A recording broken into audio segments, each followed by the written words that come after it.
that's so exciting, and it's so amazingly attractive. Yeah, you're not laughing now, are you?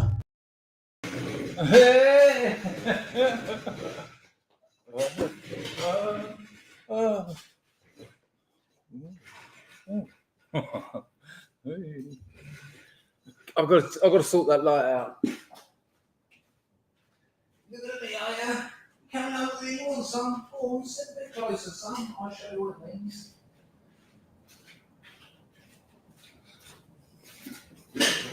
All right, you Friday lovers. Oh, I can't remember if I'd done this the other day. Oh, actually, I'll leave it till later, that one. Right, this is a call-in show. Just make sure. Hello, Henry. Good to see you. David's on the firm. Jared's in. Cold Python. Incredibly Arbler. Hope you're all right, Squire. Amazing. Barney Rubble. Never in trouble. Hello, Craig. Hans is on the firm too. Oh, there's loads in. Wolfie. Hello, mate. Lee. Hello, Lee. Chasworth. You know what? I was going to, and by saying I was going to, I think I probably will.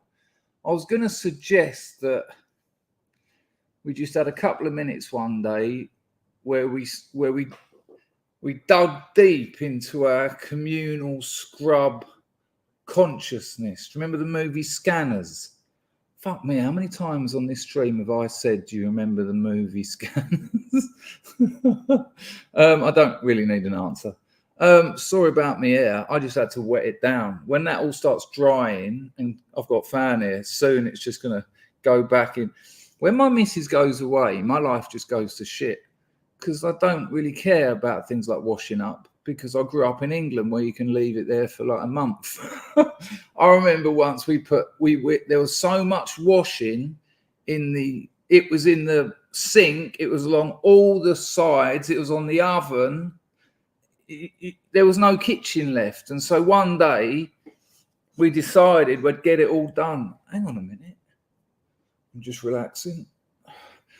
And I called everyone. I said, right, this needs sorting. And everyone was like, what are we going to do?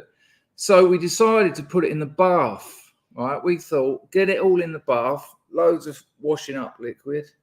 And I've got a star already. Has someone started? Oh, Anglo, you beautiful bastard. I don't know who's more sick, me for liking this, or I'll tell you what, on your donations alone, Ango, she's got a farm of them now. You never know. One of them might come out. You might be cutting one of the buffalo you paid for. Hey, thank you, Anglo. That's very kind of you. Oi, serious question. Do you sell buffalo meat? Right, me and my missus were in the Super Duper one night. One of the regulars is mince meat. Like, I like the odd burger. Do you know what I mean? He's in it. Burger, tin of beans, crack a couple of eggs. Sweet. So I picked up this, what was it called? A punnet? I don't know what it's called. A buff, a sneer of, like white foam with clean. I don't need to explain it, do I?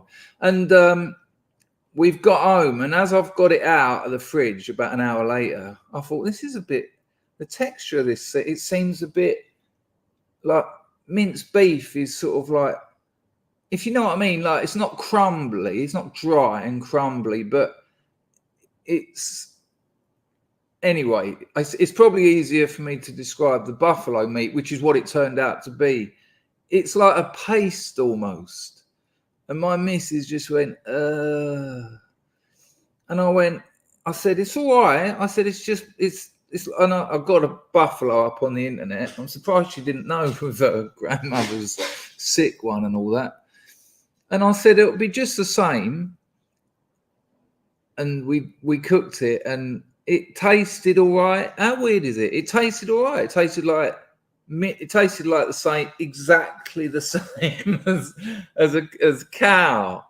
But the mind does mad things. And I think, you know what I think about mental illnesses, and if you're new here, I don't believe in them. But you hear about eating disorders, and I always have to explain this. I do believe people struggle and suffer with life, right? I just don't believe psychiatry and the idea of mental illnesses and how it's diagnosed and and they're considered diseases are anyway. But we're all very strange about food. Put a 1 in the chat if you think, if you've got, or if you think, or if you're aware that there's certain things to do with eating or food that you know wouldn't be considered normal. Now, I don't like to sort of maintain ideas of normative existence because, you know, that's just turning us further into machines than we are already. But like, I've got an ex-girlfriend who can't eat other people's eggs. She would eat mine when we were lovers. You know, she was all right at that. But if she goes to someone else's house, it can be the nicest, poshest, like plenty of money, clean as you like. Oh, do you want some scrambled eggs? Not really, no. All right, what poached? No, it's not the form, it's the egg. And we're also very, our mood can change what we want to eat, and our mood can make us not eat to the point where we're fucking not starving, not proper Ain't Marvin, but just, you know, you haven't eaten all day and it's almost like self-harm. You know, you're acting out. That's why they call it acting out, because you're acting out something to compensate for something that you're not prepared to deal with. You know, I've got a few weird things, and that buffalo meat, I didn't enjoy it. And I think it's abstracted to just simple things like control and lack of choice. That was a mistake. I'm now eating something that's a mistake. And, you know, do you remember at school when you had a pack of Quavers or something and you had them and you made sure you had more than half before you sort of offered them out? And your mate's all right in that. But one of your mates, very poor, very dirty. And when his hand goes in, you're like, go on, you can finish them. And you're not trying to be an arsehole, but you know that you saw those black lines under his fingernails, and almost probably unconsciously, you imagined what made up. You know, imagine scraping some of that out and putting it on an agar gel plate. In a couple of weeks, it would look like a fucking forest. And so, you know, we are very weird around food, even though we do normalize it through behavior and also through discretion. You know, some people just, you know, they won't, they'll make it so that they won't. I've got a mate, he's a very good mate, one of my best mates, right? He's done me so much in my life, favors. You know, he's one of those people, I would never lie to him. I trust him with my life. And I mean that because he's got access to everything. He knows all my codes, passwords. You know, he works in my business. And when I was living in Soho, I asked him to come up for an evening. I thought I'd treat him. And as soon as he got there, I could tell he weren't relaxed. You know, it's not his thing. And that's all right. You know, he might even be watching this. Hello, mate. Sorry for the grass. But I was like, well, what do you want? Should we go and have a nice porterhouse steak? What is a porterhouse, Anglo? They're fucking delicious. I mean, out of my price range, but in those days I had plenty of Wonga. And I was like, go on, let's go and get a porterhouse at the Dean Street Townhouse. Lovely restaurant. If ever you want to take your missus or your man somewhere nice, Dean Street Townhouse. It's just opposite the Groucho Club. Mead Street. Mead Street. You'll find it. Just Google Dean Street Townhouse. They do a porterhouse steak. It was a bullseye then, but we're going back about 10, 15 years. He went, nah. I was like, all right, what about if you go to Chinatown? Maybe get like a nice, I won't say the word. It rhymes with winky though, but apparently it's not allowed anymore. As if any of the Chinese people care.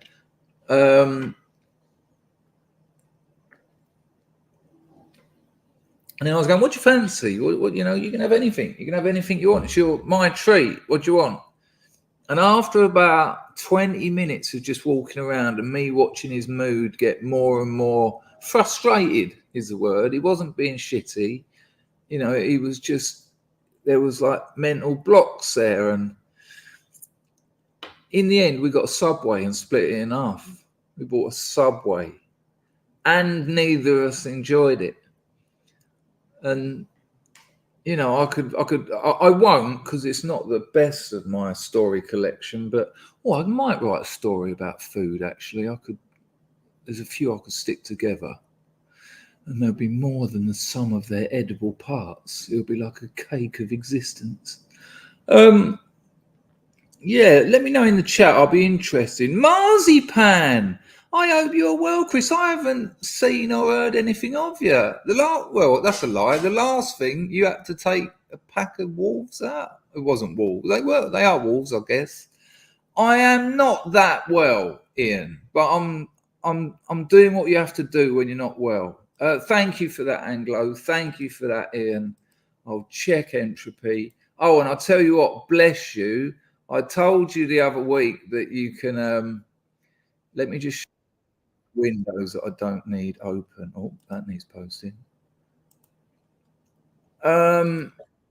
Needs closing. Excuse me. The other day I was telling a few of you, thank you, Ian, for that. I was saying that you can now reply to donations on Buy Me a Beer with video. It's only 30 seconds max. And I said, whoever does it will get a video reply. Whoever, you know, because I'd already had a few donations, but I said, whoever, when they put the video. And anyway, a couple of people did. And so I'd done them, and it's so easy. So that revenue stream, which is also the least, they take the least out of it. They're all video replies. It's easy, man. You get it on your phone. You just press reply, video, and go, all right there. Pretty much exactly that, actually. All right there. Nice one. I appreciate that. Cheers. Ta-da.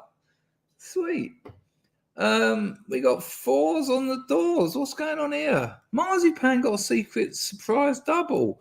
Leon's on the firm. He says my friend keeps wanting to go to Bar Bruno's. You might enjoy it. I mean, there you go. Yeah, sorry, I didn't read your second line. Yeah, exactly. The thing, if you're going out in Soho, right? The trick is to get absolutely shit-faced at about 5 o'clock. And then try and get somewhere where you're not allowed to go, because you're going to have the better night there, and you'll be surprised how easy it is. I mean, I haven't done it for a while, but getting in the Groucho Club used to be the absolute nuts, man. Like when you're sort of like 24 junkies dressed like tramps. So funny. So many funny times. Me and Mumford went in there once with a sports bag with 2 of these in it, 2 with ready-made, what are they called? Bloody Marys.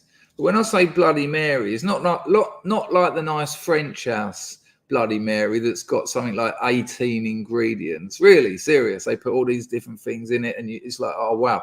They stopped me from drinking them in there once. I went, do us another Bloody Mary. He went, Chris, he said, I can't. He said, you must have about 4 litres of tomato juice in your stomach. He said, it's just not right. Which is nice, but it was weird that he then sold me a quadruple vodka. I mean, not sure that alcohol is better than you than tomato juice, but maybe he was looking out for a potential mess to clean up later. But yeah, and you can also find out the boozers where everyone goes off to the clubs, and you want to be getting the Groucho's kind of sort of over, really. It's like they're really old people in there these days. All the members clubs have stopped accepting old people. You want to get membership to Soho House now, you've got to be under 30 or something really weird, or really famous. You know, they'll take you if you know. But if you're just in the media, because I remember even when I was going, I didn't have a membership, but I just wangled it. I bunked in there so many times that they just ended up letting me. I knew all the staff, and they knew I wasn't a member as well. Even the girls on reception, I'd go, all right, and they'd be like, and it was just like an arrangement we had. I could get other people in as well. I'd go, look, just buzz on the buzzer and say you're a guest of Chris Dangerfield. And they'd come in and they'd be like, how did you end up with membership here? I'll be like, yeah, it's weird, isn't it? It did finally come to an end, though, when I took a piss out of the window in the Circle Bar. And that's not discreet. It's just like, imagine a bar that's sort of circular with windows round like a third of it, 4 stories up, looks out onto Old Compton Street. Just pulled my joggers down and as I was pissing, I've looked around. I can't remember her name. She was like the maitre d'. She went, I think it's over, really, innit? And I went, yeah. And as I was going, I said, do you want me to sort out my tab?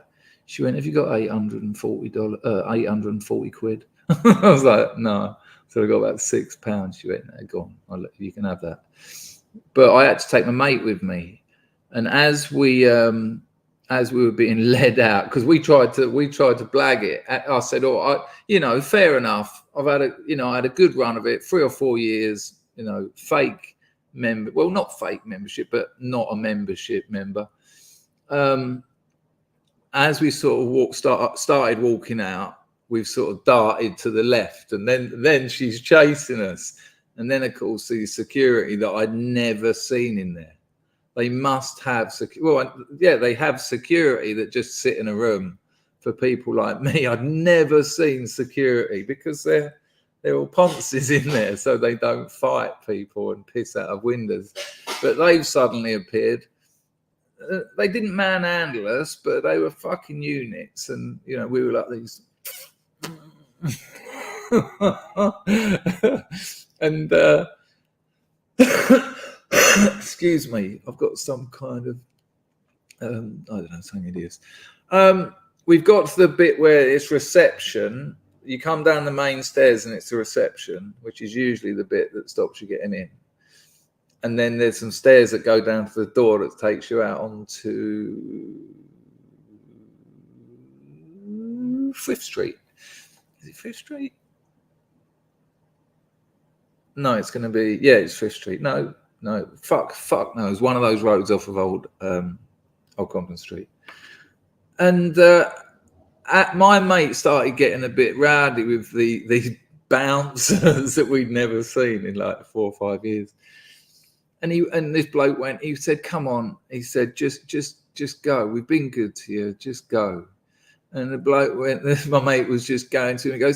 He goes, what if I decided, he goes, what if I stay? What are you going to do then? And the woman at reception said, who are they? Like to her friend, like, because we weren't anyone in their eyes. In my eyes, I was quite a good bloke. And my mate went to her, he went, who am I? He went, don't you know? He went, you want to watch a bit more telly, love? And then fell downstairs like it was like Del Boy and Trig. He went, don't you know? You want to watch a bit more telly, mate? Boom, boom, boom, boom. I was cracking up at the top of the stairs. Even the bouncers were cracking up. Yeah, I showed a lot more class and decorum. I thanked them for the years of very kind service, and left thinking this won't be so funny next week when I realise I can't go to Soho House anymore and have, I've got millions of stories of some very, very funny things that happened there. Met 5 Doctor Who's there. I mean, come on. To have met 5 Doctor and met I don't do this Soho thing where people go, "Oh, I met him." What you just sort of sat next to them? No, I spent time with them. Mumford was in there, right? Me and Mumford. And Mumford is a Doctor Who fanatic. Not anymore, because it turns out the real Doctor is a 2-year-old black girl. It's weird, and and they just. The amount of earwigging I've had from Mumford, you wouldn't believe what they've done to Doctor Who. And I'm like, well, I would, but I'm sorry you're upset. But we've gone in there once, and Peter Davison is there. And Mumford just didn't have the call. Oh, I've got to get back to the tomato juice in the Groucho. You can't buy drinks. Remind me about Peter Davison. I can see some more super chats coming through. You people are beautiful. It's 1 o'clock in the morning here, but you've just bought an hour and a half. I guarantee it. Like, I love working. This isn't work, but I love working. But when it ain't going well, it's a lot harder. When business is booming, I'll work 20-hour shifts. When business isn't booming and you have to work 20-hour shifts, ouch. So it has been an hard week. So this is lovely. Anyway, but Mumford, like, once you're in, like, what are we talking about? We're talking about China Whites, but that's the bottom of the list. That they're all wankers. They're all wankers. China Whites, the Met Bar. The Met Bar is the bar at the bottom of the Metropolitan Hotel, right up on Park Lane. Groucho Club, met some very funny, had some blah blah blah. Soho House used to be good. Jerry's, I was actually a member of, one of the best bars in Soho. The Colony, I was actually a member of. The best bar in the world, without a doubt. Gone now. Michael Wojaz died. Got an incredible history. I'm on their list of what is it? Renowned members on Wikipedia. He ended up having to stock his bar, Michael, the owner, the landlord, I suppose you call him, from the Tesco's down on Berwick Street, because none of his suppliers would sell him booze because he never paid any, because he was a crack and heroin addict. We'd be walking back from Tesco's with all these bags of booze so that we could open the bar. Anyway, but so yeah, so what else? Jerry's, Soho House, China. Black's is naff as fuck, man. People go, oh, do you want to go to Black? Black's is like a pretend members bar.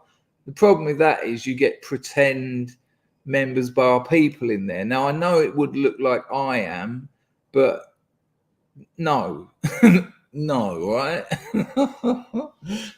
They think they are. I knew I wasn't. I was a drug addict, and I was stealing things and being a pain in the ass, but pulling some nice birds and meeting some very interesting people. And that's why you need to get pissed at 5, 6 o'clock, because then you get talking to people. Go to the French house, because when the French house closes, they're all alcoholics. They're not finished. They've just started. They got out of bed at like 9. So, get chat. That's what I done. Get chatting in there. I forwarded my phone to the French house telephone. So when it first started ringing, is Chris Dangerfield here? I go, yeah. And of course, it only takes 2 or 3 weeks of that, and all the staff know your name. Jobs are good, and then take that off because you don't want to piss them off or whatever. I remember I turned up there one day, and he's giving me my debit card. He went. Oh, what was his name? He's not the landlord anymore. Lovely bloke, Gavin, that was it. He went to me. He went, Mr. Dangerfield. He said, we found your debit card in the gentleman's lavatory yesterday. I assume we'd like it back. I went, oh, nice one. And all the numbers were encrusted, like were full. They're like embossed, or the other one, with cocaine. And on the bar, I've sort of bent it a few times, and there was quite a good line in the numbers. But the thing is, Mumford would get terrified, and I'd have to sit him down. Now, I also did say to him, do you want a little dab of speed? They'd say, yeah, and I'd put like a gram in a bomb and just go, it's only a little bit. Base. 20 minutes later, he'd be holding his heart going, And then I'll be like, and this is how you do it. You know, this is how you do the grouch. Well, this is how you do all of them, really, not the Met Bar. You wait for some members to go in, and then you just walk in behind them as if you're with them.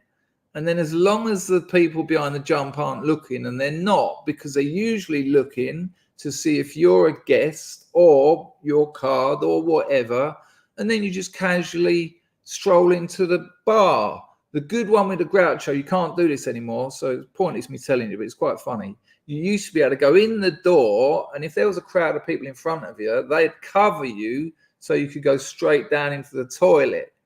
And then you just sit tight in the toilet, take your coat off, that you know, some charity shop coat, it doesn't matter, roll it up, stuff it somewhere. So when you come out the toilet, you're not wearing a coat, it doesn't look like you've come outside, and you just come out of the toilet and straight into the bar. That was also quite a good one. But Mumford couldn't relax. And I'd be like, listen, man, we're in. Once you're in, job's a good one. No one's going to come up to us. They did plenty of times, but you know, I wanted to have a good night. I go, we're with these people. We're two of them now. And he was going, are you fucking sure? And we just look like tramps. We definitely did not look like them. we did not look like supermodels or rock stars. And so we've got this sports bag with two of these full of Bloody Marys. But like I say, not the French house one that's made of like 20 odd ingredients. It was like a litre of orange juice, a litre of vodka, and however much left at the top we could get Worcester sauce in there, and then shake it up. Now in the Groucho Club, I don't know what it's like these days. And by the way, they've changed the whole entrance system because of, I think because of those blags, you know, the amount of people I turned on to that getting into the Groucho, and complaints were being made as well. You know, I was given once in there, I was given their monthly review, and it was like many members have been complaining that there seems to be people sneaking in. I was like, oh God, what is this place coming to? But excuse me, I have got some kind of cough, and I'm not going to be muting it every time I cough. It'll be more annoying than just coughing. And so we've got this little, well, not little, big. It was like one of those old Puma bags. You know what a sports bag is, anyway. So that's down by the side of like where we're sitting. And I know that we're going to be all right now, but you can't buy drinks in there. Then I don't know what it's like now. For cash, you can't just go up to the bar and go, do us one of them. They'll say, okay, what's your account? Or you put your card or whatever. But options we didn't have. But you know, I had ways around this, and so I'm in there, and he said, so what are we can do about drinking this? I said, well, we need glasses, really. And as I stood up, he went, you can't just go and ask them for glasses. Fucking it, like proper panicking. It was the sulfate wasn't helping. More super chats, you lovely bastards. And 70 people on a Friday arvo, lovely. I won't forget those super chats, but as you can see, I'm telling 7 stories simultaneously. I can't believe how much I've cheered up just being in the House of Scrubs. I hope it has a similar effect on you. I was sitting around. I wasn't going to stream tonight. I've got a little bit of headache, not a migraine, just too much working. And I thought I'd lift some weights, but I thought, no. Do something that involves other people. You spend so much time on your own, and the missus isn't here because she's sorting out the house in the province. That's where this whole story started. So the point is, I don't clean the place or wash up or anything because I don't care when she comes. But the day before she comes back, the place will be a little bit better, not immaculate. Anyway, so I said, look, don't worry about it. I've got it covered.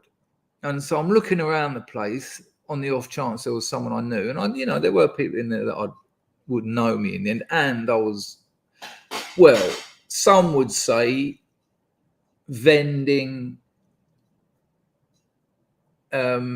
controlled substances, which always makes your friends, well, they say friends. What is it?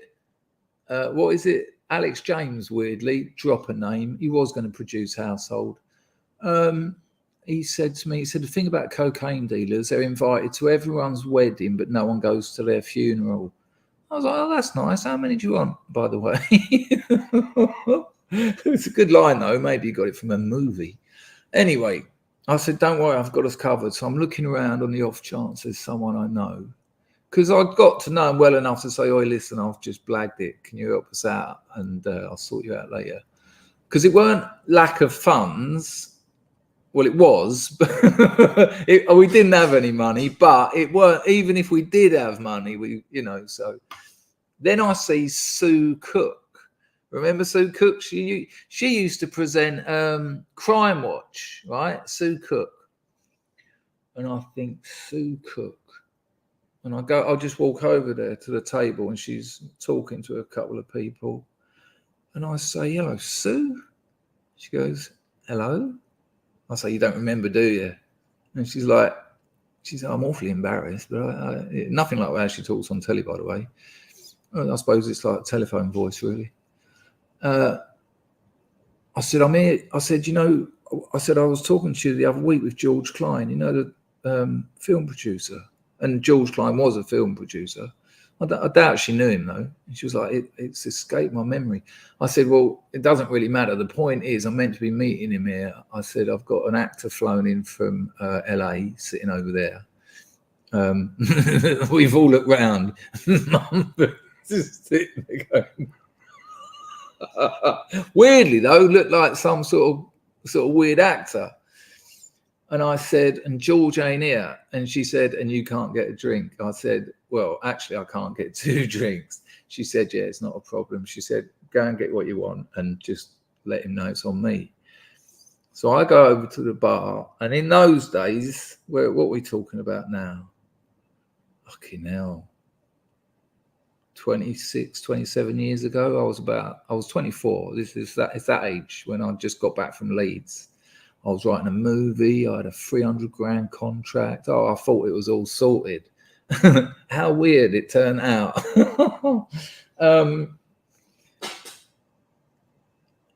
I've gone over to the bar and the drink of the day was the Sea Breeze, which, if I remember rightly, correct me if I'm wrong, I will go to the live chat. I will get all my hellos in if I see you in passing. Hello, John. Good to see you. A Sea Breeze, if I remember right. Oh, let's just have a look. Easy. Sea Breeze cocktail. A Sea Breeze at the Met Bar would cost you 25 quid. This is like that long, 25 years ago. Fucking hell. But when you've got Joe Guest sitting next to you, it's worth buying one. Here, cranberry juice, vodka, and grapefruit juice.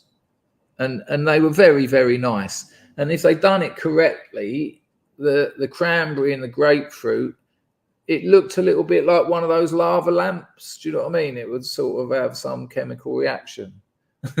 Not quite as much as the chemical reaction going on in Mumford's brain. But so I've gone over there. I said, hello, mate. I said, do us a couple of large Sea Breezes, can you?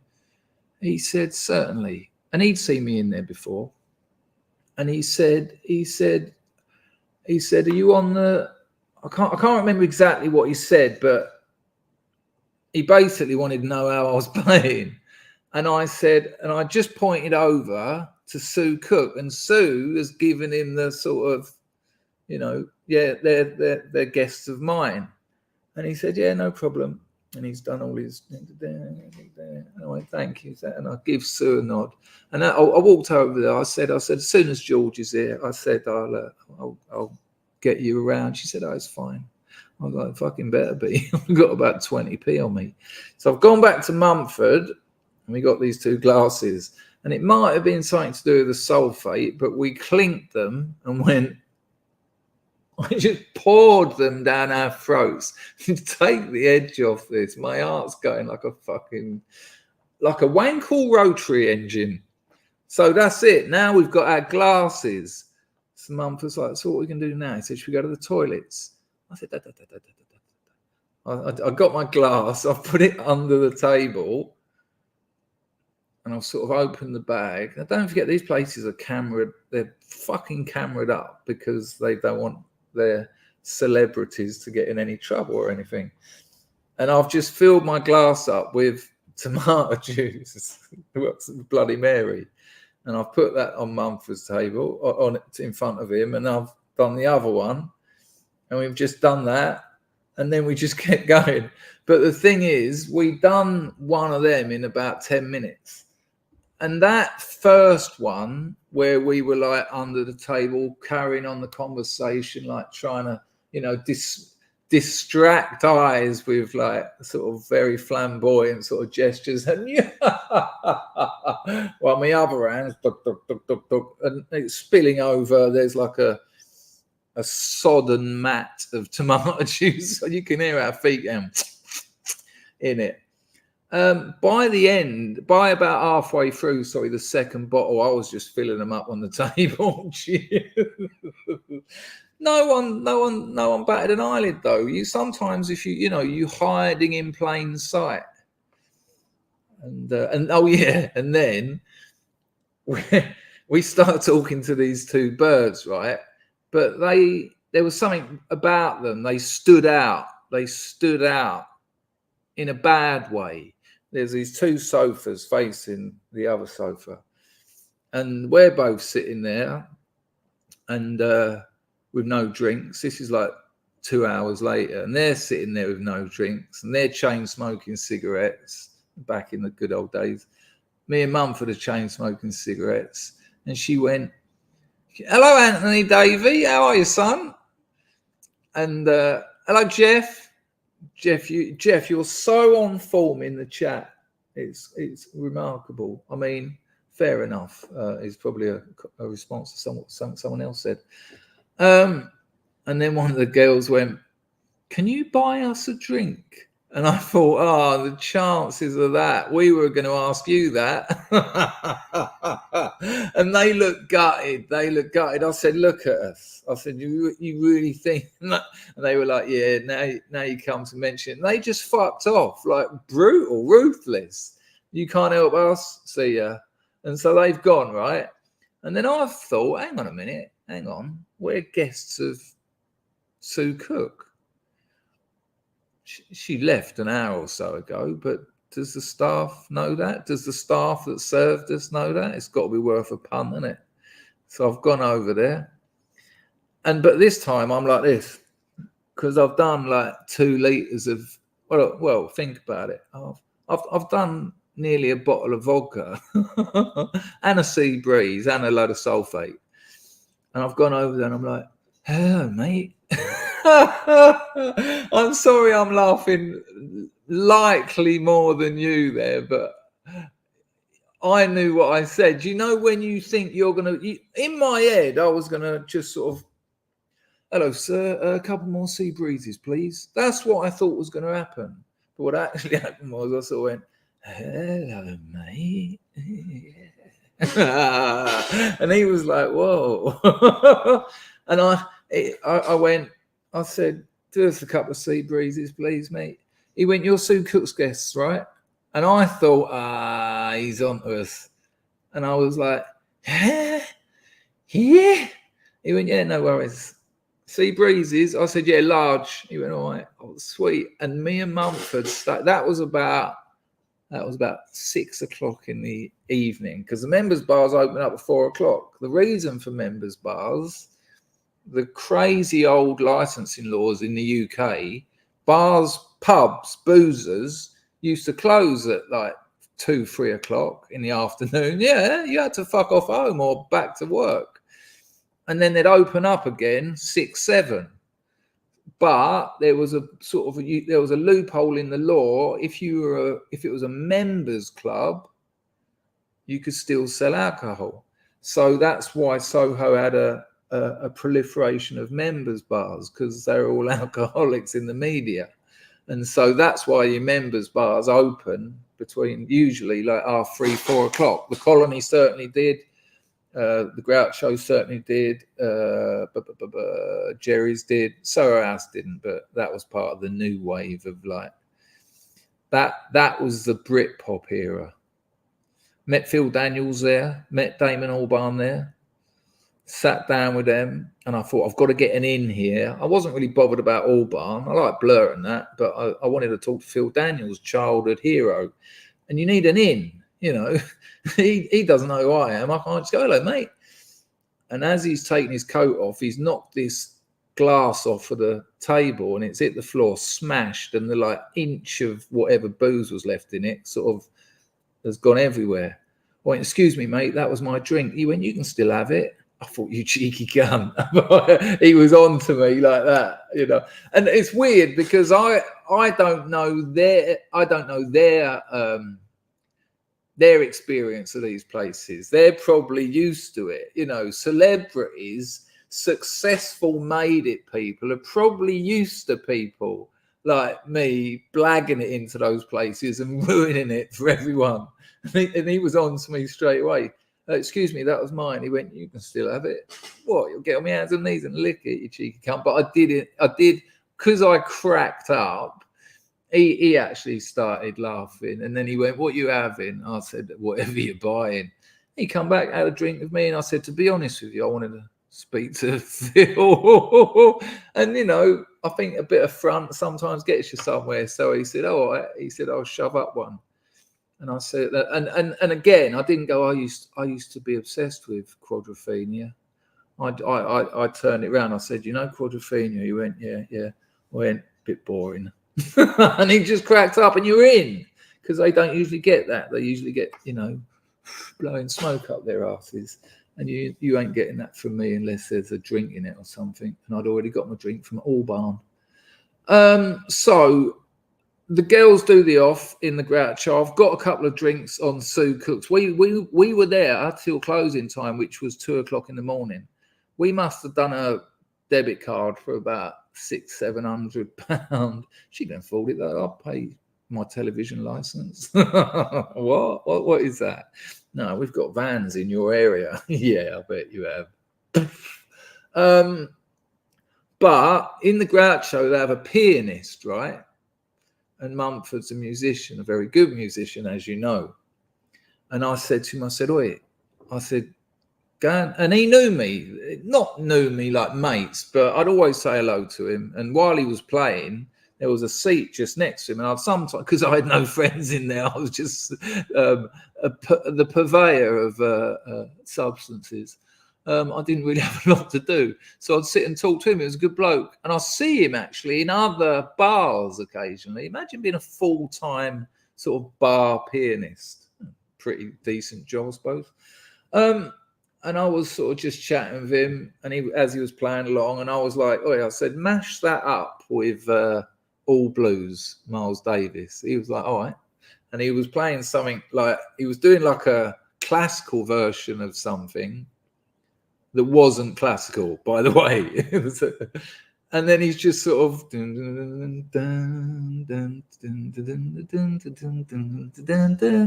back to the original tune. And I was like, sweet. And then he was doing that. He was going, go on, keep going. And I was like, all right. And I was just naming him tunes to it was quite nice. Have, you know, your own personal mash-up pianist. Anyway, Mumford's still having a heart attack. The bottle of vodka and 20 sea breezes hadn't calmed him down. I did put another couple of grams of speed in one of his sea breezes when he wasn't looking. And I got back to sit down with him, and I said, right, I said, you're going to love this. And he was sort of holding on to the chair for dear life. So going, I said, I've had a word with the pianist.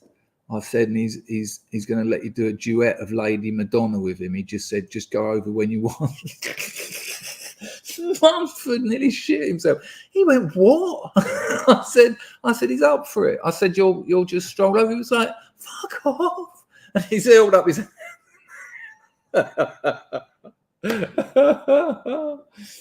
oh man, they were good times. I tell you what, for like 3 years, I was living in Bethnal Green.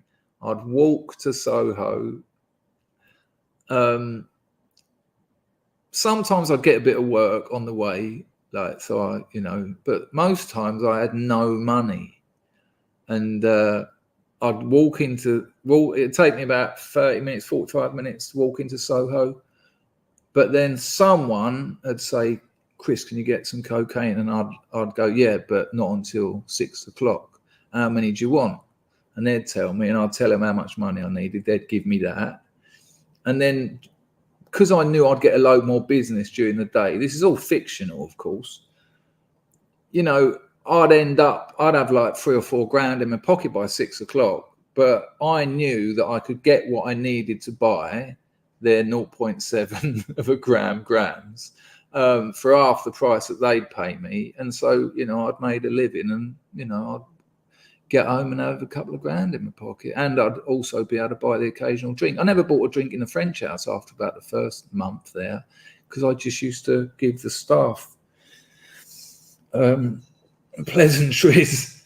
But for about 3 years, that was my life. I'd walk into Soho, I'd get into the French house about 12 o'clock, have breakfast, which was they'd have like they'd have bowls of olives all around the place. So I'd eat about 3 bowls of olives, do a couple of large Bloody Marys on the house, and then get back to Bethnal Green. Sometimes I get back to Bethnal Green. I remember once I ended up back. What's his name? James Brown, the editor of Loaded. And he went, what do you make of Loaded? He said, as my kind of core demographic. I said, I'd rather just look at a porn mag. I said, because it's sort of like a little bit sexy, but a little bit sexy is just a bit. I said, I think they're for people whose girlfriends don't like them looking at porn. I said, but, he went, yeah. He says, terrible, isn't it? I said, yeah. Quite a nice bloke, though. He ended up getting clean. He gave a good go at not getting clean, though. He put a good 20 years into that, if I remember rightly. He used to see him about like, no. Anyway, I haven't ended a lot of those stories, so I do apologise. I'll do the last few super chats. Leon, you shouldn't be eating in Soho anyway. I mean, if I was going to Soho to eat, no, not to. If I was going go to Bill's. Bill's is cheap. It's good service. It's nice food. You can't really go wrong with Bill's. Or Taro. Go to Taro and get their teriyaki chicken. It's in a box. It's in like a red box. There's a Taro on Brewer Street, and there's one downstairs at the other end of Old Compton Street. It's only like, well, I'm going back a while, but it won't cost. It's probably only about £6 or something. I wouldn't be surprised. It's just fuel at that stage, isn't it? And then just make sure you've taken enough substances to let them make your decisions.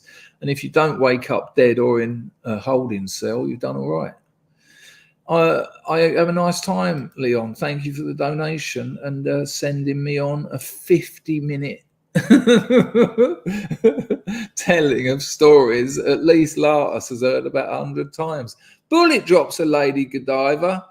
Chickens come from eggs. Eggs come from chickens. Most people like chicken. Most like eggs, but next to nobody has them together on the same plate. That's quite interesting. Can anyone name, without Googling it and coming out with some really obscure, well, what about the classic Venezuelan dish, Lerf Menerca? Chicken and eggs ate together. There you go. Bullet, that's actually really interesting. I'm going to tell that to my friend who, was a lover. So, yeah. That's a good call, Bullet. Nice to see you as well, as always. Jared's dropped a lady. I was a hacker in the late 90s. Well, so was I, but you were doing computers and I was doing bars on Dean Street. I was a hacker in the late 90s, early 2000s. Then I stopped. But you sound interested in it, Chris.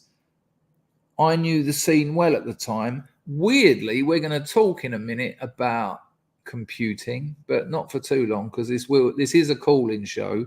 If Emma G's here, she won't be happy. I'd like to talk to you. Are you still up on it? Because I know people who are professional penetration testers, and they say to me, they say to me, it's not any of that, like blah blah blah blah blah blah blah blah blah blah. You know, they said it's usually like social engineering and post-it notes under desks and things. But then I see people like that. What's his name? Browning, not Dawn Browning, because that would be ridiculous. It ain't even Browning, I don't think. Jim Browning. I think it's Jim Browning, or is he an EastEnders character? He's one of those scam busters, and he gets into the CCTV in like a call center in Mumbai. That's what I want to know how to do, not because I would do it, as if I wouldn't spend all my time doing it. But, you know, that blows my mind. When they turn... Oh, I better shut that while we're on it. Like, when they turn people's webcams on and they don't know, that's the sort of stuff that I want to... I'm just amazed by it. That Jim Browning, though, he got someone hack his YouTube channel. They socially engineered it as well. He got an email from YouTube. He thought it was from YouTube. And they said, it's not a problem. It's just a regular security check. Are these your details? And, of course, the details were wrong. Jim Browning gave him the right details. Next time he logged in, his 2 or 3 million viewers' channel had gone. And fair play to him. He got it back. But fair play to him, he made a video about it. He said, look, I've been making scam baiting videos for like 6-7 years. He said, but, you know, even I got done. So, yeah, interesting stuff. I'd like to, we could have a chat about that sometime, Jared. Maybe, if you really know about it, maybe we could do a stream where you come on and talk about it. Nice one on the donation. Anglo's dropped another lady. Love a Bloody Mary, tomato juice, decent vodka. Yeah, I think it's your classic decent. What is it? Stolinicha, is it? They had that in the French house. Lime, Worcestershire sauce, white pepper, celery, prawn, olive, optional, in my opinion. Yeah, they also add a sherry. Like, it might have been a brandy, actually. I don't know. That was a bottle of brandy or sherry that was stuffed with chilies, and they'd put a little, you know, a little nip of that in there as well. They were quite proud of this. I don't know what it was, like an 18 ingredient Bloody Mary. And I'll tell you what, once you'd add that one, when you went somewhere else and it was vodka, tomato juice, Worcester sauce, they slide it across the bar. £10. You're like, wow. And you'll just be like, but I'll tell you what, if you're ever near the French house, I wouldn't be surprised if they've tried. I haven't been there for like 7 years, but I have faith in that place that you could probably still get a cracking Bloody Mary in there. Nice one, Anglo. Hang on a minute, what have I done? Anglo's dropped another one. I asked him tonight. Just about 10 minutes before the stream, I thought, what am I going to talk about tonight? I thought, I'll see if Mumford wants to come on, maybe just for 20 minutes or something.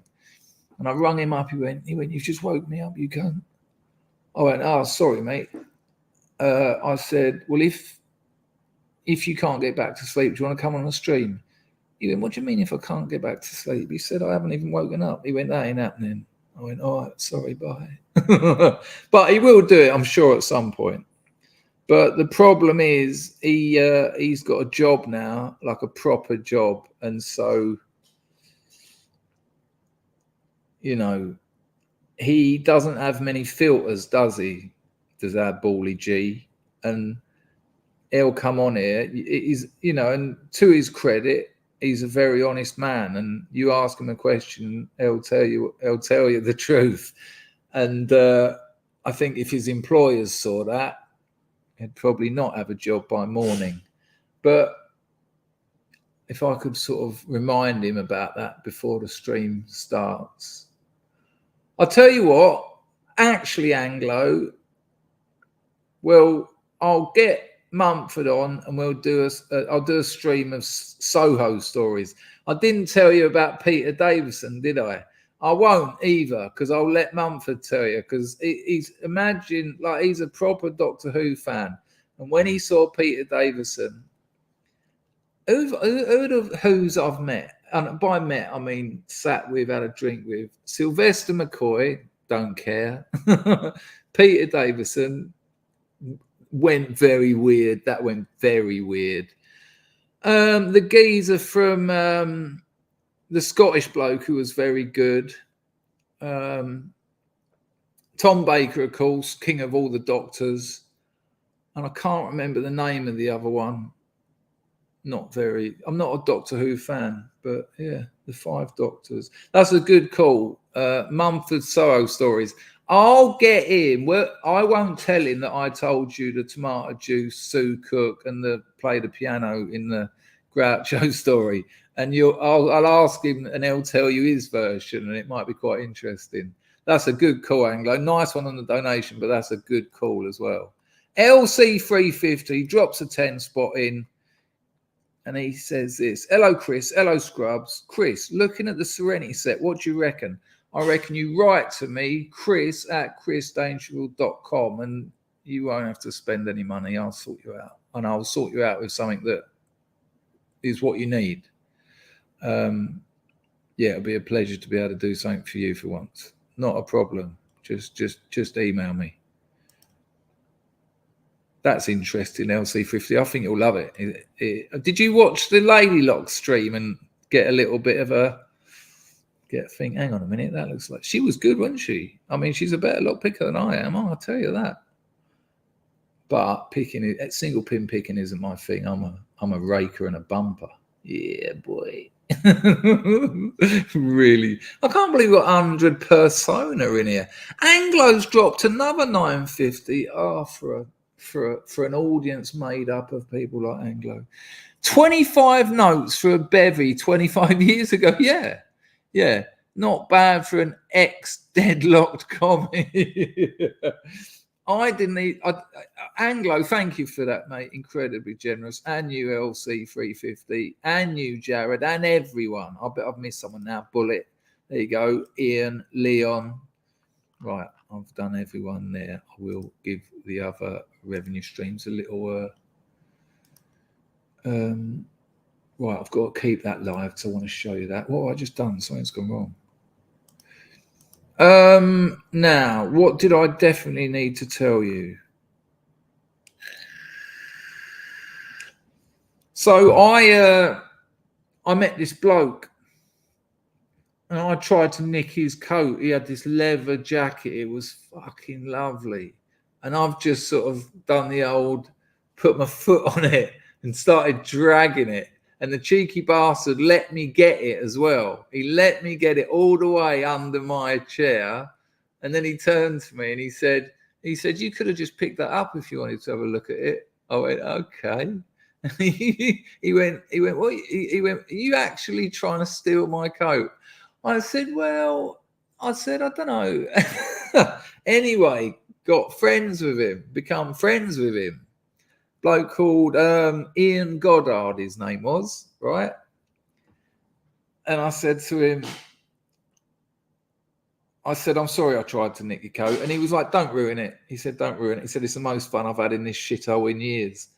I said, oh. He said, what are you doing tonight? I said, stealing coats. I wasn't a coat stealer, by the way. It was just that one. And he said, I got a mate coming. He said, and then we're off out.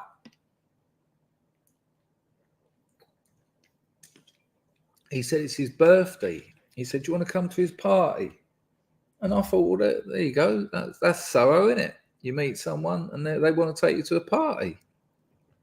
I said, all right. I said, how long is your mate going to be? I said, and can you buy me a large drink? And he just called over. That was the Circle Bar, Soho House. His mates turned up, Chris Evans. This is when Don't Forget Your Toothbrush was the biggest show on telly. And Chris Evans had just bought Virgin Radio. Oh, man, we ended up back at Chris Evans' house with Melinda Messenger. But I have told that story. That's the same night as... No, it's not the same night as Joe Guest. But it was the same period. I met her TFI Friday. Not Don't Forget Your Toothbrush, it was TFI Friday. But yeah, see, stealing coats can lead to some quite funny nights out.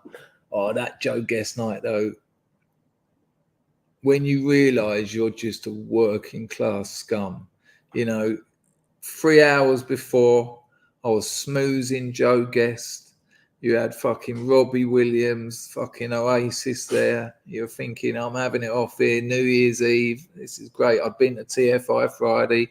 I tripped over Des Lynam deliberately.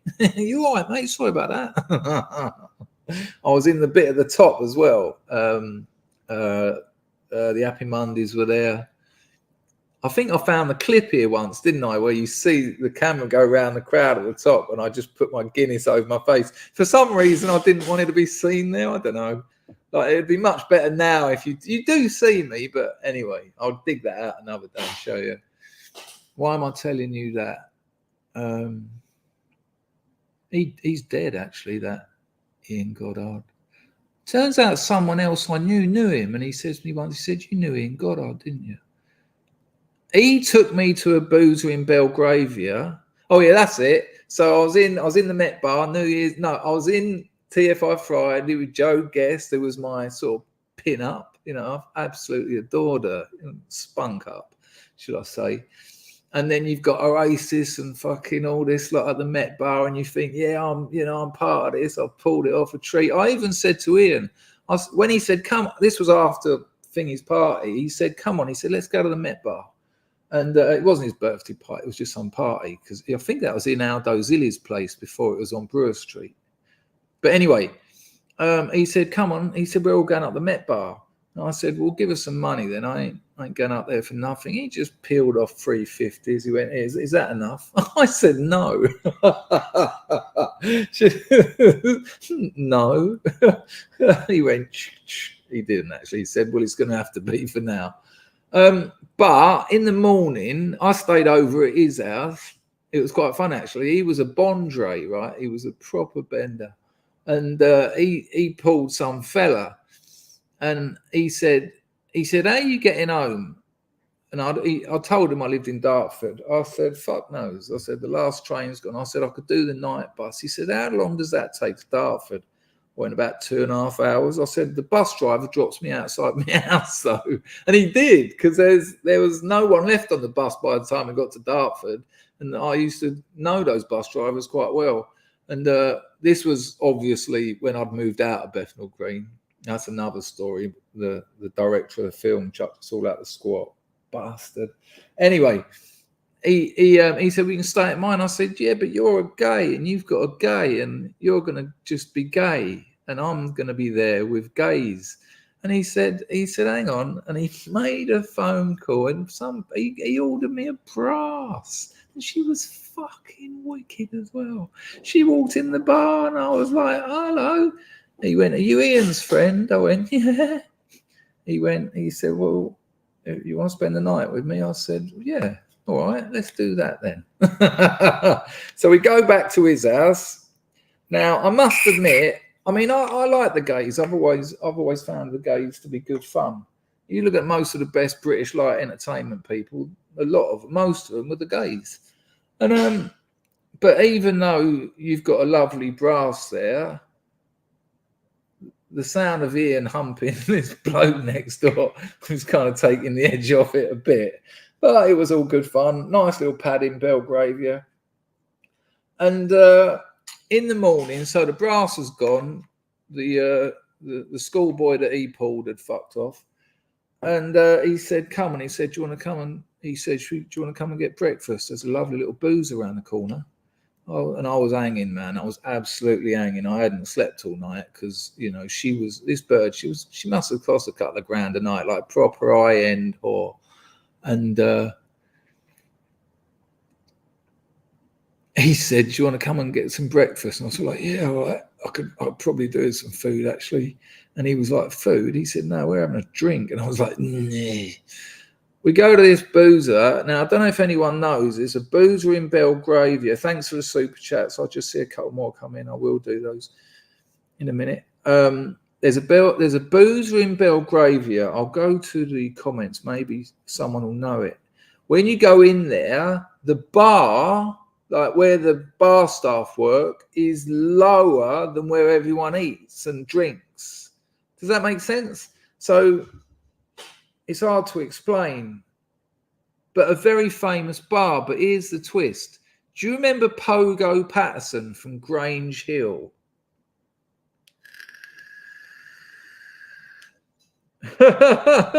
Jeff, see what I mean? I said it. Jeff said, nah, man, no, you've got it so wrong.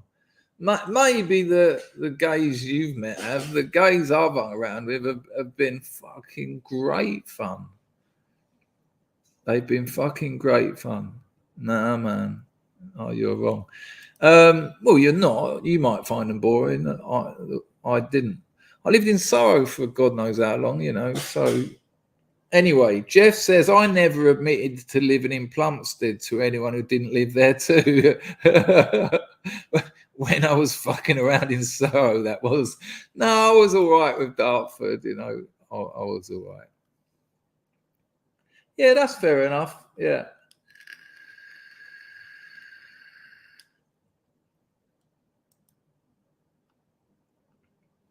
Packer, you want in?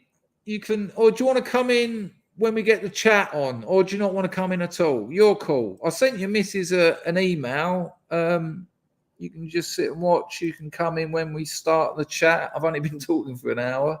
Hello, Lartus. John wants to know when it starts, Packer. Right. So, Pogo Patterson. I'll find the name of the boozer. Pogo Patterson. He was the fat ginger in Grange Hill. Pogo Patterson.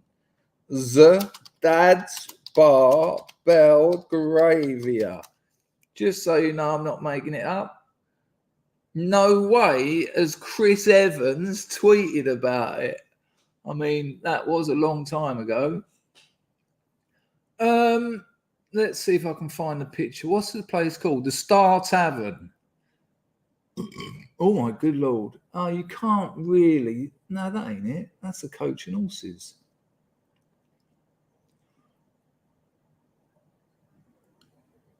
Hang on. Pogo Patterson, Dad's Bar, Belgravia. Well, it's certainly changed a little. Check his name out, people. That's it, the Nag's Head. The Nag's Head. There you go. Hello, mate. How are you? Hello. You done well to stay out of that hour-long chat. You would have been thinking, fucking hell, what's this? I was at mates.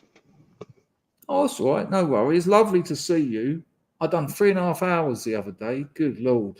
It was a good stream, though. A load of people have written to me about it. Yeah, I haven't watched it yet. I was at the pub getting drunk. Got very drunk, threw up on the way home. What, today? No, Wednesday night. Oh, okay. It's a good stream because it's actually one where it's quite funny, actually. I'm looking at the reviews for this pub and people are really slagging it off, which makes sense because I've gone in there with Ian Goddard, this fella, and we've had a couple of beers and that, and he must have just known by my accent. After about the third beer, after about the third beer, Ian's gone, here, I'll get a couple more in, and I've gone up this weird sunken bar. And I went, 2 more pints of Guinness, please, mate. He went, we don't want your type in here. And I was like, fucking hell. And I've just seen here, the landlord needs to step into the 21st century. No Wi-Fi's, no mobiles, no laptops, pints are watered down. The place is 50. Here, I look. And It's a Sam's, is it? This place? No, Nag's Head. The place is filthy, and my 70-year-old father on his first trip to London was asked to leave as they thought he was making too much noise. There you go. You know, I got a bit of... But I can take that back to the Colony Club, and if you're a member of the Colony, you get the gags, like the abuse, the bar staff and Wojaz, and then even before that, when you go back to Muriel Belcher, you know, some people are going there and buy a drink, say, can I get a vodka? And she go, no, you can't, please leave. And like, if you're in on it, it's quite funny. So, you know, I don't know. Someone here says clearly this quirky little pub is an acquired taste, and it makes a welcome change to the formulaic pubs. And also, the French house doesn't let you out. Well, it didn't when I was in there. It only sold half pints. You couldn't buy a pint. They done that just to keep thugs out. If you no mobiles in there. And I'm quite into all that. You know, I can't be doing when you go to a boozer on your own, you want to talk to people. If they're all sitting there looking, it's like, oh, fuck off, man.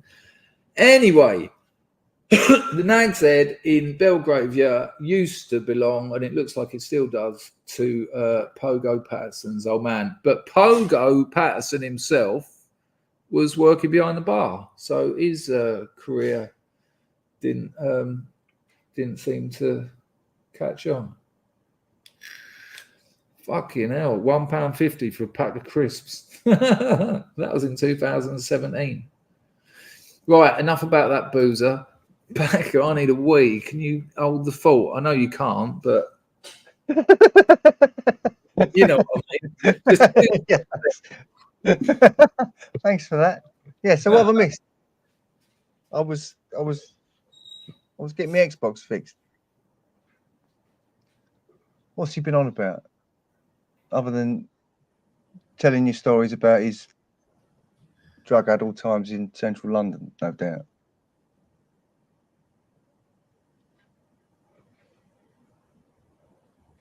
Oi, come on, say something. I'm reading the chat, Chris.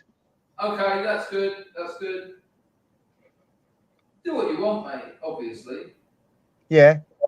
It's not my stream I'm ruining, is it? But according to half the chat, it is. All right, yeah, hang on.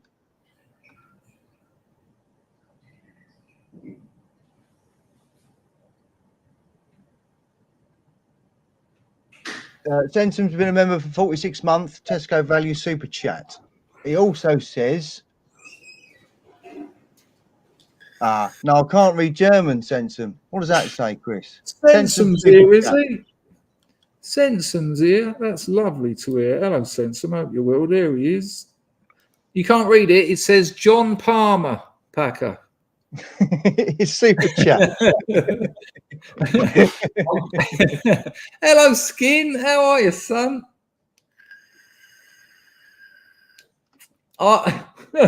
Because the shit won't. I keep saying I'll get back to it. Unless you're one of those people who's turned up in a stream, paid your money to advertise your stream or get your words in, make sure it's read out, and then you're going to fuck off somewhere else, which is fine by me. You know what? I was just sitting in the toilet there, and I was shouting at Packer, and he was shouting back. And I thought, it's a fucking weird place, the House of Scrubs, and I love it. You know, it's a box of broken biscuits. All right, let's do the last of the super chat. Well, let's hope they're not the last of them, but the last for now. Send some drops at 10 spot. Okay. The thing is, I can't copy and paste it. Ochlanderras, you're my favorite Schickantraus. Ochlanderras. Any good to you? I mean, the only German I can speak is Bist du ein Mädchen? No, I don't even think that's right. Nice one, Sensum. If anyone can shine some light on Sensum's communion, that was good. That'll be appreciated. Nice one on that Ayrton Senna, Sensum. Much appreciated. Hope you well. Sensum's been on the phone for 46 months. Tesco Value Super Chat. That's a good call. Good call. Anglo's dropped to another lady. Sensum, by the way, I haven't seen you around for a while, not because you haven't been around, but I haven't been watching streams or anything. So nice to see you. Hope you and yours are doing well. Thanks for the donations, but hope you're doing well. Hang on, Anglo. Let me have some water.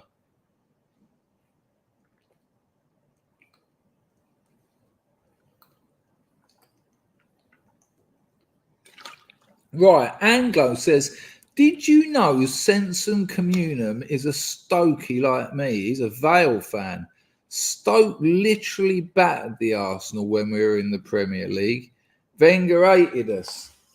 Yeah, you were Stoke were kind of the end of the long ball game, weren't they? I hated you as well because you go out there with like this finely tuned game of football to play where you're going to play little triangles around people and it's all going to be lovely and it's got that sort of Spanish feel about it. And then Stoke just park everyone in their own penalty box until they get the ball and just boot it up the other end, and then they all just charge at it and won matches. Who was it? Pulis, wasn't it? It was Thingy Bob Pulis. Used to wear the hat. Can't remember his first name, but it was Pulis, wasn't it? Fucking Stoke. So Sensum's on the other side of the your manor, is he?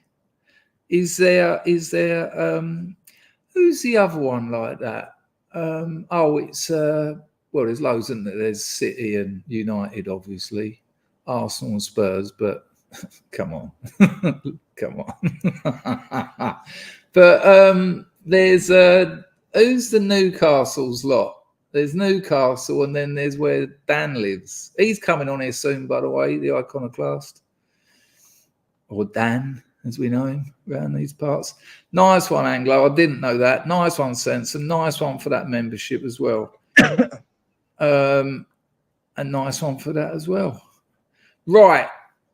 Now, before we get into the call-in, there's a couple of things I want to tell you.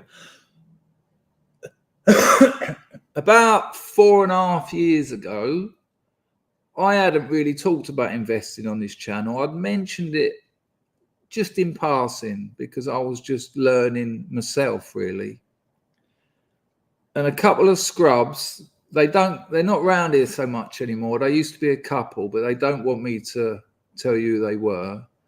I think something happened, some YouTube dramas, but they emailed me today and I have checked with them whether I could tell this. And they said to me, you were mentioning index funds and that in the week. And they said, my husband, the bloke, was reading a bit about that online. And he said, we've been saving up for like 7-8 years to buy a house. He said, we've got 2 young girls, like they're their kids. They haven't just got 2 young girls. They've got 2 babies, well, toddlers. They're theirs. It's fucking hell, man. What has happened to the world? I feel like I can't even say they've got 2 young girls without getting clipped and in trouble. And he said, we're going to be putting that money we've saved up on a mortgage, and we'll be paying off the mortgage for 20 odd years or whatever. He said, but at least that way we've got an house. The kids will always have an house and all that. I was wondering what you thought about that. Now, I didn't know a lot about all that, but I have got friends who are in that game. And it was this conversation that got me onto the whole index funds, long-term investing, buying a house being a terrible investment that's been sold to working class people. I mean, it can work, but I would never do it. And I got as much info as I could off of my mates, people who, you'll have to excuse me for keep wiping my face, but I am so hot. It is, look.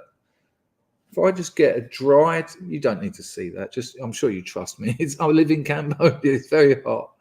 Actually, I'm going to turn my fan on a bit. Turn it on a bit more. Jesus, it's only on one. Right. So I've said to him, I said, listen, you buy a house, you don't own that, the bank owns that, and you've just put, I said, based on what you've told me, you're looking at about 140,000 deposit. So that's no longer an asset that you can earn money from. You've given that to the bank for them to earn money from. And then you're going to be paying them for fucking ever. What happens if you get sick? What happens if you get laid off? You know, he was in his early 30s, but anything can happen. And you can't pay that off. You know, what's going to happen here? What's going to happen if they build a mosque down the road? Because we all know what happens. We've seen what I can't remember his name. Pack, what's his name? Bobby. Yeah, Gavin Big Balls Bobby. We know what happens in that situation. I said, what are you going to do then? Sell that place for like a third of its value. So you've now lost your deposit and you're still paying it off for 20 years, a property that you no longer own. What happens if a lot of people move in next door and just play music all night? What happens if the landlord on the other side decides to make it a student let? And there's nothing you can do about that. The old bill will come around and tell them to stop playing their music so loud. But as soon as the old bill go, they'll put it on again. That's if the old bill even come around, let's be honest. I said, just rent. Just rent. It's so much better. If you have any problems, you just put all your stuff in boxes and fuck off. Get somewhere else. Go somewhere nicer. I said, what's in it for you getting a house? And he was like, well, it'll be there for the kids, you know, when we die. And I was like, can you imagine all the different things that might happen between here and then? And I said, you're also putting, like, so with index investing, or any investing really, but with index investing, once you hit about 100 grand, you get very rich very quickly. Because if you've got a diversified portfolio of 100 grand, let's just use easy round number, and the market goes up 10% that week, you've just earned £10,000 tax free. 10 grand. I said, look at the historical S&P charts and have a look how much it goes up a year. Sometimes it goes down, but long-term investing over 10 years, historically, it's always worked in your favor. They told me, March 2020. I can't remember what they paid, but they bought S&P Utilities. They bought an S&P tracker. I think it was VU and SPXP. I think it's all S&P variations and trackers, right? And a couple of ETFs, exchange traded funds. You don't need to know really what they are, but you're spread betting. You know, when you invest in the S&P, you're investing in 500 companies, the S&P 500, or like the NASDAQ, which is another index fund. I think it's the top 100 tech companies. One worth having a look at the moment, especially with what I'm about to tell you about tech. And I said, listen, and I've got to say this now, by the way, I'm not a financial investor. This is only for entertainment. Do not take anything I say and go and do. If you want to invest, go and do your due diligence. Don't blame it on me. You can lose all your money. It's quite rare though on the S&P. You know, it's got to be long term though. Usually at least 10 years. Sometimes you can get lucky and get 5 years out of it. And you know, historically, sometimes in 5 years, it's gone up like 120%. But don't forget, that's compound. So if you've got 100 grand in there and the S&P goes up 20%, you've got 120 grand. So if next year it goes up 20%, you're getting 20% on the 120. Now it's 144, right? Well, I get an email from this couple today. They said, I see you've been talking about NVIDIA and all that, blah, blah, blah, blah, blah. He said, we did get some financial advice. He said, I paid a fair amount of wedge for it. I thought it was an important thing.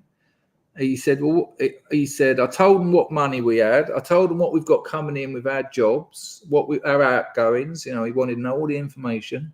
And he said, so what do you want to do? And I said, I want to buy an house. And he said, don't. That was what first thing he said, don't buy a house. He said, unless you want a house and nothing else, don't. These days, Chris, though, a mortgage is about half what you'll pay for rent, which is insane. You can pay double in rent what a mortgage is in your area, and you'll go to get a mortgage, and they'll say, "We don't think you can afford it." Yeah, but you still don't own the property, though, do you? You've No. got to put that deposit on. The deposit, you're not earning from that money, are you? So when you say, I understand what you're saying. So your mortgage might be like, just for argument's sake, $500 a month, but to rent might be $1,000. I know.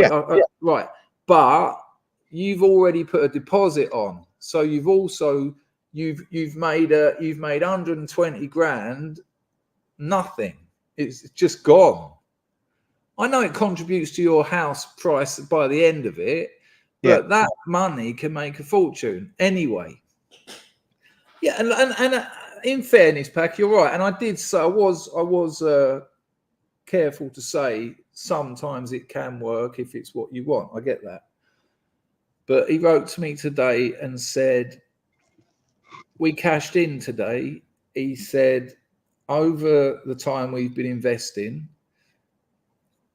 over the lot of our investments, it's gone up 86% in 4.5 years. I think 4.5, 4, 5, something like that. March. So what would that be? March, April, May, June. So just under 5 years. But that's compound. And so I looked at it and I thought, well, he must be talking about 2020 or early 2020, and it was on its arse, and it's gone up 86%. But again, compound. He said he's got nearly $1 million in cash, and I was like, sweet. I said, what are you doing with it? He said, invest in it. He said it's ridiculous because the more you can put on, 1% of a pound is 10p. The markets go up 1%. It doesn't matter whether it goes up 1% or 2%. You're going to get 1p or 2p on the pound, or 100,000. I can't do the maths when it gets that big, but what your long-term investors will always say, once you get around investing 100 grand, you start getting richer very quickly. The market goes up 10%. You've got 10,000 that day, and just take that out. Just take it out and spend it. Go on holiday, or buy a property outright. Once you've got that money, flip it, sell it. Lovely. It was a success story, and I was so happy for him. And that was long before I actually went into talking about, that was before free trade even existed. He went and found a broker and all that. And I was glad that just that little mention that he looked into it. And he said, I couldn't be happier. He said, I don't work. Me and the missus don't work anymore. I was like, wicked. Now check this out. NVIDIA, they're bigger than Apple now. NVIDIA are bigger than Apple. Everyone in the West has got an iPhone or a Samsung, but you know what I mean. They're quite a popular product, and most people buy a new one every couple of years. And it's the same thing, but this one will recognize your face. This one, you can spin it on your head and it makes silly noises. They sell the same product every few years, and NVIDIA is now, I think, bigger than them. I think they went up to a market cap of 3 trillion today. Right. So when I first bought NVIDIA, because when you do long-term index investing, any of you free traders who've got my garbled, almost unreadable investment thing, there's a bit where I say you should have a maximum 10% gamble. So instead of indexes and exchange traded fundies. Do you wear fundies, Packer? Packer, can hardly see you. I know it's because you live in the dark. Birthdays and Christmas. If you're all right with that, that's fine. Hang on. Well, if you had a bum fanny, would you make it wear fundies? Yeah. Yeah, why Goes not? without saying, doesn't it? Yeah. Right. So, hang on, where are we? Sensum's got back to us. I'll have you know that bloke who won the lottery was going to buy Port Vale. You said Port Vale. Is that a local joke? I don't know that one if it is. And if he had gotten 3 numbers, he was going to buy Stoke too. Oh, that bloke who won the lottery. Oh, he actually did. That's quite funny. If he'd have got, I get the gag though. I get the gag. If he'd have got 3 numbers, he'd have bought Stoke. I do get that. Nice one, Sensen. Look at these two having it out at each other. This is funny football anger. Send some communion. You're going to get a slap. Vale's biggest fan, Robbie Williams, worth 222 mil. Peter Coates worth 10 bill. Fucking hell. Mr. Gold has put a stop to the football conversation. Although football fans, the transfer window is very dry, isn't it? I think with Copa America and the Euros, not a lot's going to happen till afterwards. Anyway, let's not talk about that. Nice one, Mr. Gold. Machano Caprasha 2. Nice one, LC 350. Are you off the shop? Special brew time. Matt D, if you're watching this, thanks for the comment you left on the boy who woke up and thought he was God, realised he was God, actually, is important to the story. Well, I hope to see you back in a minute, LC350. Thank you, Mr. Gold. Thank you, Anglo. Thank you, Sensum. Incredible little football banter in the Scrubs chat. That's got to be a first, isn't it? How long does that take you? Most of the alkies I know, they have to do the long routes to the off licenses because they need to go the route where they can go and have a poo if they need one. I'm not even joking. I've said it before. Seriously, Packer. I had a mate, he lived the end of the same road to the off license. And he'd be like, do you want to come to the offie with me? It's like 9 o'clock in the morning. I go, yeah, I'll have a bowl up there with you. It ain't as simple as that. I was like, what do you mean? He goes, nah, we've got to go down Fulhage. We've got to go blah, blah, blah, blah, blah, blah. I was like, that's like a 10-minute walk. He said, yeah, but that walk has got about 15 places where if I'm about to go, I can just run and go. He said, if I walk up this road, I mean, these are my neighbours. No, man. The secret lives of drinkers. How about don't go? Pardon? How about don't go? Get that choice. Yeah. I was talking about it the other day. They start by going out with 4 or 5 pairs of pants in their pocket. Then it's the long routes. And after that, it's a nappy.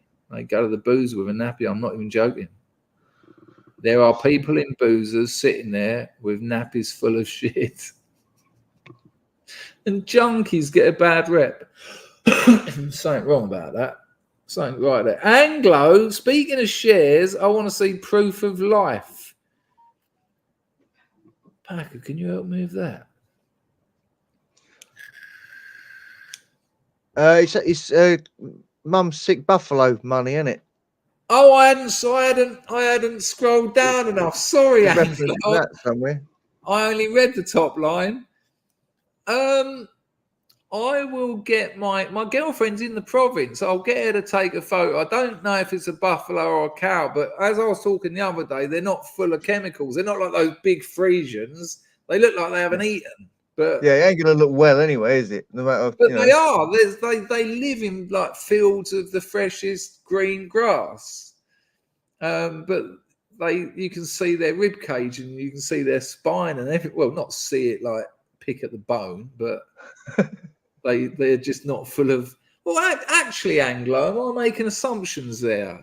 Are the sort of cows we get in the UK are they selectively bred to be that big, or are they full of do they give them stuff to retain water. I mean, I've They bought a were- lot of For a long steaks time, they were selectively bred for a long time. to have that much sort of meat on them. Because I have bought steaks in England before that are like a good sort of inch and a half, put them in the pan. By the end, it looks like a fucking McDonald's burger. You're like, where the fuck did all that? And a mate of mine said it's water. He said they give them, what is it that weightlifters use to get water retention? It's a right nasty, it's not actually nasty stuff, but you don't get nice definition. You just look like you're carrying loads of water. Oh, what's it called? Someone in the chat will know. It's the one people use because it's not quite a steroid. But that's it. Good call, Sophist. Sophist, help us out. Is it Sophist or Sophist? I've been struggling for the last week with that one. Yeah, creatine. Creatine. You go to the gym and you do. It does work. I mean, it doesn't work like roids, but it's just water. So your muscles aren't made of muscle. It's water retention. Okay, Sophist. Good call. Clearly, you've been asked before because you immediately knew how to explain it. Probably by me as well. Hereford and Frisian cross mostly in the UK, but that size on them, do you trust that as good meat? I know that sounds horrible. I never wanted to say that. Not necessarily these days, no. But he's a butcher, though. That's what I'm saying, Packer. So he'd know whether it was good meat or whether it's a product of the breeding that's made them that big. But yeah, when you see a cow or grandma's water buffalo out here, you think, fucking hell, what's that living on ants? Eleanor loves creatine, gives you a bit extra, working on 6 cylinders on creatine. Sensible. I didn't know 42 was in here. Sorry, mate, bit distracted with the family, but not bad. Not 3 bad. I get it. It's a 2-3 bad night.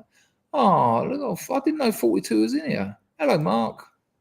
Where's 42? I haven't seen him say anything. How was your holiday, 42? Hello, video. Oh, have they been on that? Yeah. Right, people, who do we think Video Vigilantes is? That's got to be the Niggler, isn't it? It's got to be. It's got to be, isn't it? I reckon you're Bill. That's my selection anyway. I can't imagine it being Alan. LC 350's got to go work tomorrow. I'm not quite sure what that. That's probably why he's not on the older special brews. Right, so check this out. Where are we? This is what I wanted to say to you. I think I've got to the end of the super chat share. Thank you, everyone. So kind and generous and amazing. Right, so when it's not Billy. It's not Bill, no. No, Billy's just turned up. Hello, Wolfie. Nah, Billy wouldn't say where he's from. Imposter. Oh, yeah, but Billy would have 2 accounts, though, for sure. Oh, only 2? Yeah, there you go. Oh, no, Bison American Club. Hello, mate. Why the change? Just fancied a bit of new colour? Hello, 42. And yes, it is good to hear that old Senson's doing all right. I don't know what that means, Mark, but is that what you do, LC350? You drive a digger? We've got name changes. We've got all sorts going on. David John says ex-dairy meat is lovely. Mark only goes to the gym for a shower and to use the vending machine. I'm going to do a 40-minute workout after this stream. It's 2:30 in the morning. Maybe. I will, though. I actually will. Because if you don't do it, you don't do it. I video poop in San Francisco. Oh, there you go. I get you. Hello, Baz. You're well behind if you're still talking about weird with food. I reckon I could do sauerkraut with warm pork cuts if I knew what they were. I don't know what a warm pork cut is. Sounds like something from a Bondre sweat lodge. Right, where are we? So I bought NVIDIA. So about 10 to 15% of your portfolio, that's your gamble. It's all gambling, really. But you know, you do your index funds, your 10, 15, 20 years index funds, ETFs, all that. But have a little punt, 15 max, 10 is what most financial advisors will say. Have a little play about. Stick it on an individual stock rather than an index. And I did that with NVIDIA at about I think it was about $80 or 80 English, and they're like 1,200 quid at the moment. I've already cashed it in and spent it all, but I've got a couple left. So I'll speak to one of my mates who's this won't go on for a long time, people. I know it's not everyone's cup of tea, but it really should be, because oh man, I'll tell you what, if they taught index investing at state schools, the redistribution of wealth in England in one generation would completely change the whole nation. It would completely change it. That whole education system is, no, you're staying in your lane. We're keeping the money. Well, and money makes money. Right. So he said, so NVIDIA are splitting their stock. So let's just assume it's £1,000 a stock. Because most people can't afford £1,000, they're splitting it. So if you own one, you now own 10. But instead of them being £1,000 each, they're worth £100 each. So you don't gain anything financially. But because they're now £100 a stock, and because NVIDIA, nothing has ever happened like NVIDIA before, it's blowing the world, the stock market to pieces. And what they're actually doing as a company, it's like a monopoly, but only because they've got the technology that's so far ahead of everyone else. You know, if you hear anyone, and again, this is only entertainment, don't spend any money on the back of anything I tell you. It's only entertainment. I don't know anything about all this stuff. People will tell you, no, AMD, you know, they make chips as well. I mean, NVIDIA's like the Atlantic, and AMD is that little bit of piss that just fell out of the end of your willy because you didn't wipe it enough. So I said to him, is it still worth buying NVIDIA now? Well, let's see what it is now, because it might have gone up like 50 quid. It might have gone down 50 quid, but that's what it's doing daily. So I can have a quick look.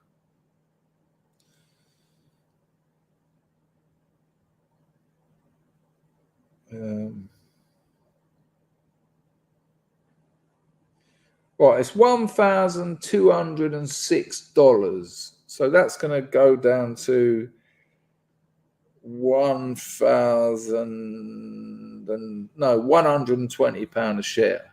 And then because people can afford that rather than 1,206, although it isn't worth any more or less, the stock split, retail investors, that's the likes of you and me, as opposed to institutional investors, which is your big hedge funds. Well, actually, I could buy a few of them. You know, I can afford a couple of hundred here and there. I said to him, do you reckon it's still worth a punt, NVIDIA? I mean, it's gone like that. You know, let me give you the full. This won't take long.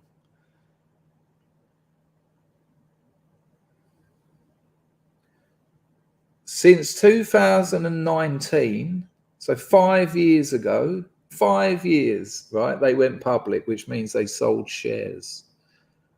NVIDIA, the stock, has gone up 3,153%. 3,000. So, I mean, you know, just do the maths. Imagine you bought a few hundred of those in 2019. It's ridiculous. And their market cap is 2.98 trillion. They're saying they're going to be bigger than Apple like any day now.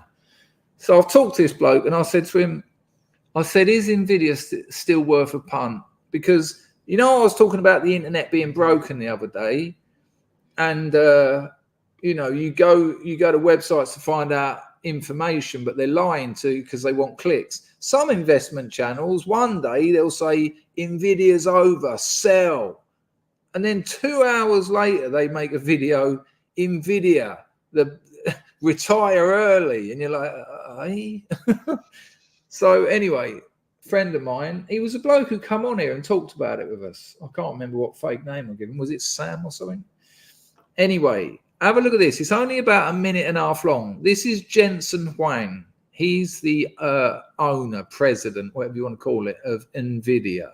And this is from a video called Still Early, Why I'm Buying NVIDIA Stock. Now, what's his name? Jensen, Jensen, Yeah. Huang, Huang, something like that. I might have missed a vowel. But he just done a talk at Computex 2024. And I'm going to show you two small clips.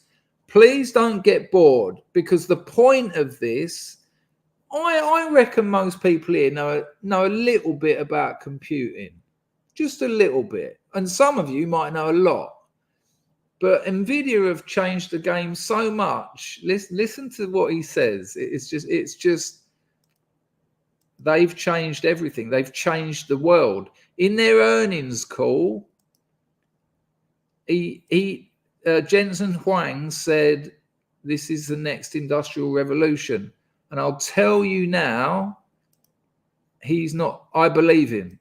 I believe him. And also, even at $1,200 a share, this is the gold rush. We ain't got. It's not at the bit where you sell spades yet. My mate said to me, "This is the beginning of Nvidia," because what they're doing is making it so it's hard to explain. They're making it so that the chips they make, their GPUs, their CPUs, their data center stuff that's right over my head. It all links in with its own other parts, but also all the new stuff they're making, and they've already got 2 new chips in production. You don't have to ditch your old stuff. The new ones, they interface with the old stuff and work perfectly, but you don't replace the old one. You make it better by it's all integrated. I just want you to listen to a little bit of this to get an idea of how far computing has gone just in the last few years. The reason I'm playing this is because most of you, myself included, won't understand most of it.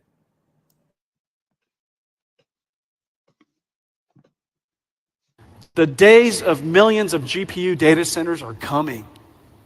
And the reason for that is very simple. Of course, we want to train much larger models, but very importantly, in the future, almost every interaction you have with the internet or with a computer will likely have a generative AI running in the cloud somewhere.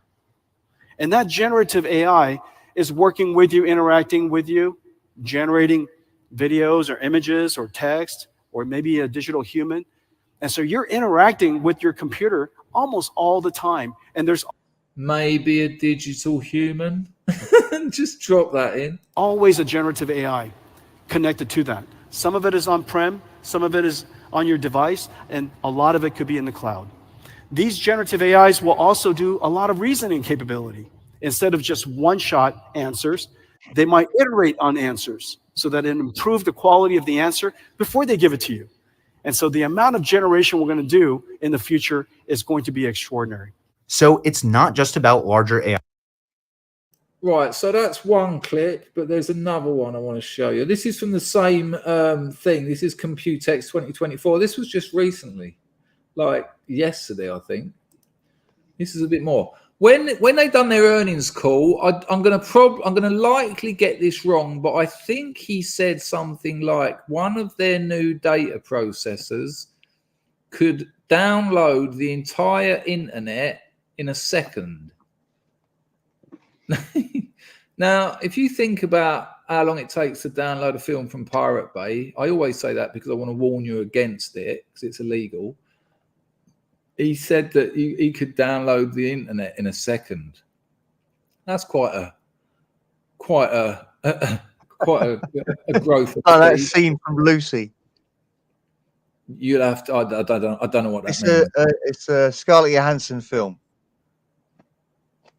She's a drug courier. Have you not seen it? It's quite good. I haven't. Is it worth a pop? I'll definitely. Yeah. It's worth a pop. Yeah. One in the chat if Lucy's worth a pop. Also, is a good film. All right, nice one. I'll check it out. Oh, hang on. Is there a bit at the beginning where she's tied to a chair and she kicks the shit out of them? Quite possibly. I don't know that's particularly near the beginning, but yeah, she quite possibly does that in it. I just want to point out to David that and Jared, I am very aware that a man of that age should not be wearing that particular jacket. Right. Anyway, listen to some of this stuff he's got to say. Unfortunately, because of the way this stupid software works, I have to rack it all up again. But listen to some of this. Probably in history. Hopper platform, of course, was the most successful data center processor probably in history. However, Blackwell is here, and every single platform, as you'll notice, are several things. You got the CPU, you have the GPU, you have NVLink, you have the NIC, and you have the switch. Every single generation, as you'll see, is not just the GPU, but it's an entire platform. We build the entire platform. We integrate the entire platform into an AI factory supercomputer. However, then we disaggregate it and offer it to the world. Well, Blackwell is here. Next year is Blackwell Ultra. Just as we had H100 and H200, you'll probably see some pretty exciting new generation from us for Blackwell Ultra. Well, this is the very first time that this next click has been made. We have code names in our company, and we try to keep them very secret. Oftentimes, most of the employees don't even know. But our next generation platform is called Rubin. So we have the Rubin platform, and 1 year later, we have the Rubin Ultra platform. Right, so when he said H1 and H2, they were the NVIDIA Hopper platform. So Hopper 1, Hopper 2, they haven't even started. They've started selling, but they haven't started distributing the Blackwell yet.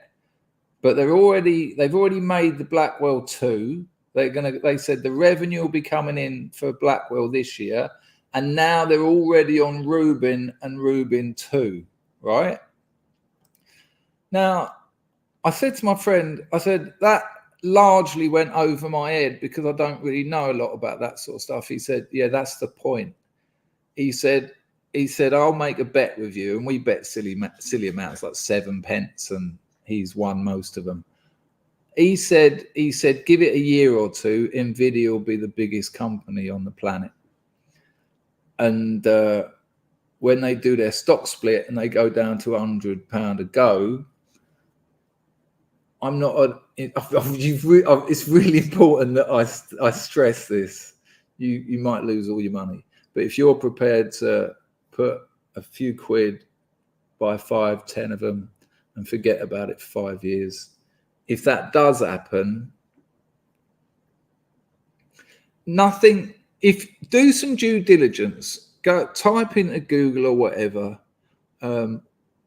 NVIDIA for dummies or NVIDIA for beginners. I'm not saying you're dummies or beginners, but I certainly am. I know nothing about this stuff. But what I have seen, I do know a little bit about long-term investing, and NVIDIA is just, it's an anomaly. It's an absolute anomaly. You look at some of the videos on the decent YouTube channels, loads of people in the comments, thanks to this channel, I retired at 30. There's loads of things like that, you know. one bloke said, I sold my car and I'll never need to work again. I'm 24. You're like, fucking hell. I just feel it's my duty to suggest to you, and this is all I'm suggesting, research NVIDIA. It might look like it's over the hill, but a lot of people are saying it's just the beginning. So that might be something to consider. Right, let's open the doors, shall we, Packer?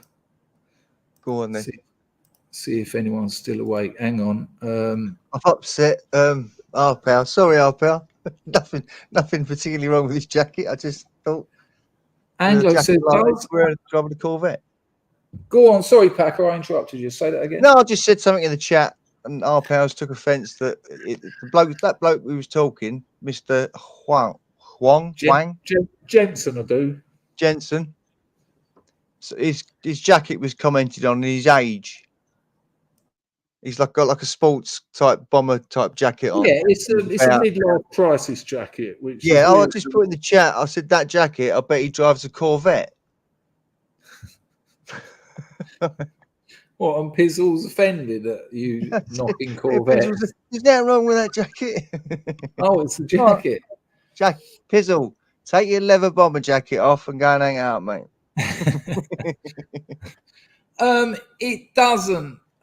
It doesn't worry me, no, because it's a waste of a worry, Anglo. It's already embedded in our culture. It's already done that bit. It's done. I know how this ends. It's already in. This ends with, open the bay doors, Al. I'm sorry, Dave. I can't let you do that. That's how all this ends. Packer, what do you think about it? What do you think about it? That let's have a look. Anglo, thanks for that. Another donation from Anglo, very kind. Chat, between 1 and 100, how concerned are you about AI? With 1 being not concerned at all, 100 thinking it's gonna fuck everything. But before you make your decision, ask yourself how much you actually know about it, what it actually is. And you can still have your vote. You might still be very worried, but then remember what information you're basing that on. Pizzle said 14. Yeah, I'm with you, Leon. I'm absolutely with you, because it's already, it's already, what's the word? How do I explain this? It's already the substructure of our society moving forward. And interestingly, there could be positive things for that regarding globalism and nationalism. That might sound I think it's way more likely that we'll become really, really reliant on it in every aspect of our being, and then for some reason it'll get switched off.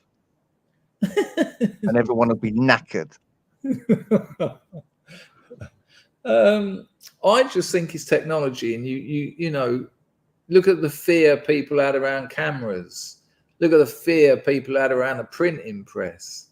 That's me. Yeah. Remember the Luddites? Yeah, I was going to go get my pitchfork.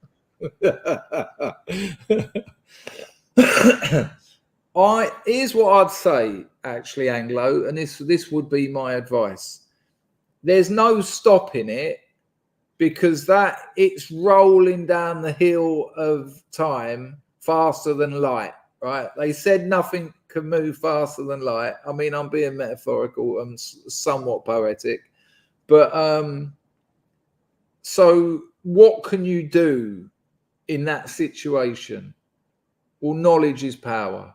You can get your head around it and you can make it work for you, or you can ignore it and it will work against you, simply because other people are using it. And that is where you've got a no-sum game.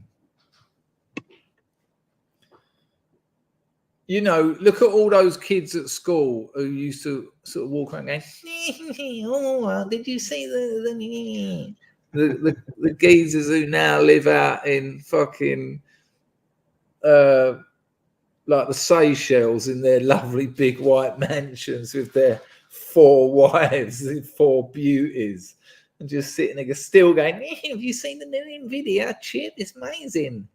But, you know, they're not commuting every morning. It's funny, actually.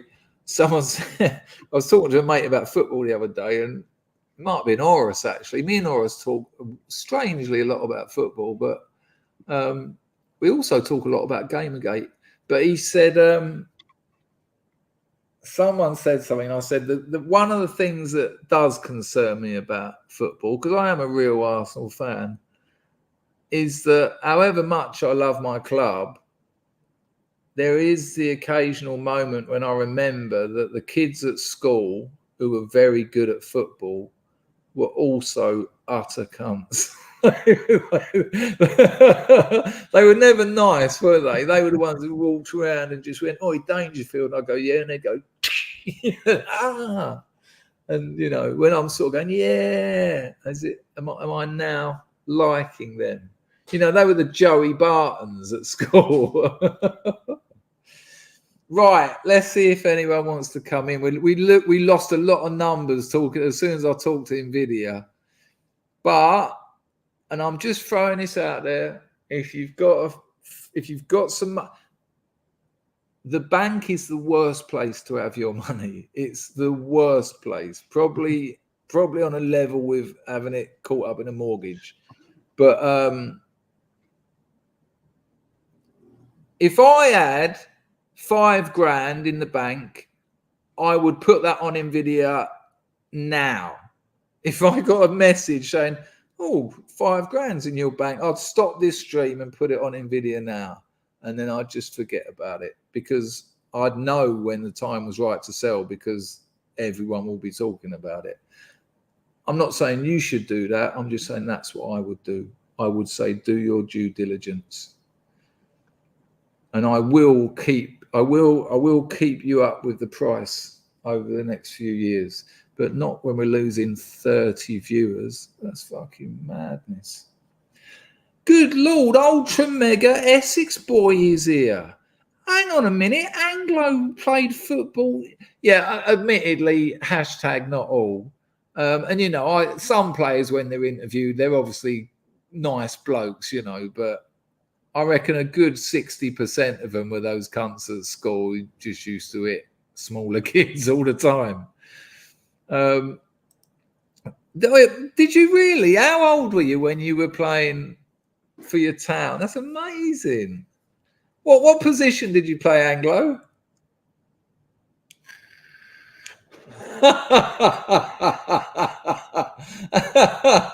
Sensum says, "Is the bank the worst place to have my overdraft?" Good call, good call. Very good call. Of course you can, Colt Python. Here we go. Let's get the invite. We usually have one at a time. Hello, Jethro. Been a while. I think it's detrimental to privacy, but most folks don't even care about that anymore. Yeah, that's kind of at its day, isn't it, really? I mean, it's more work to have any privacy. Yeah, and I don't think that's anything to do with AI. I think that's to do with data as an asset. What are you gonna do with that? Right, there you go. The link is in the chat. We only have one person at a time. If someone else Paco, I think you're muted, or is Ludwig telling me to mute you? Or no, Jeff said it. No, I was muted. Muter. John Palmer, who dressed up as a sailor for a living, said that football's for gays. I think there's a little bit of a repressed homosexuality going on there. Sailor boy. You leave my football alone. Bless you for serving your country, by the way. Look at these two still at it. They've stopped paying, but they're still at it. Amazing. Look at that. Sensum's a very logical and intelligent bloke. Look what football does to people. You support Stoke. How the hell can you claim to be good at football? It makes absolutely no sense whatsoever. Incredible. Baz says, Paradis. There's nothing gay about bell bottoms. I was in the Army Cadets, and we used to go to the TA, the territorial. Well, obviously, what the TA is, and we dressed in the same clothes. We had the lightweights, not the best word in this particular argument, but the what's that colour called? Khaki trousers, proper army boots, the army shirt, beret, and all that. Or you look like a soldier. Didn't have a badge on it or anything because we were just kids, but we were Army Cadets. The Sea Cadets, they just got things thrown at them because they looked so bad with their stupid little matey bottle hats with the white stripe around, and their flares were just fucking hell. Like we had big old boots on. They looked like they had plimsolls on under their flares. Pizzle says he didn't dress like a sailor, he was a sailor. Pizzle, I'd be surprised actually whether John Palmer would agree with you there. Here we go. You got to help me with this one, Packer. He's got his angry face on. And when you say, why have you got an angry face? He goes, I'm not angry. What are you fucking talking about? Here we go. Right here. You've got to jump through fucking hoops now to get onto StreamYard. Oh my God. Or what? Because of something I've done or because of StreamYard? No, just the login process now is pretty drawn out. Oh. Is it really? I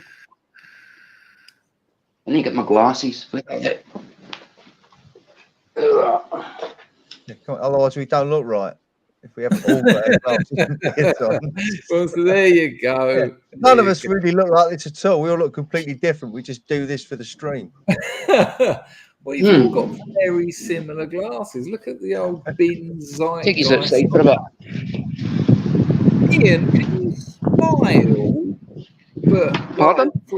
Can you smile, but not just what you usually do, but like for a sustained amount of time?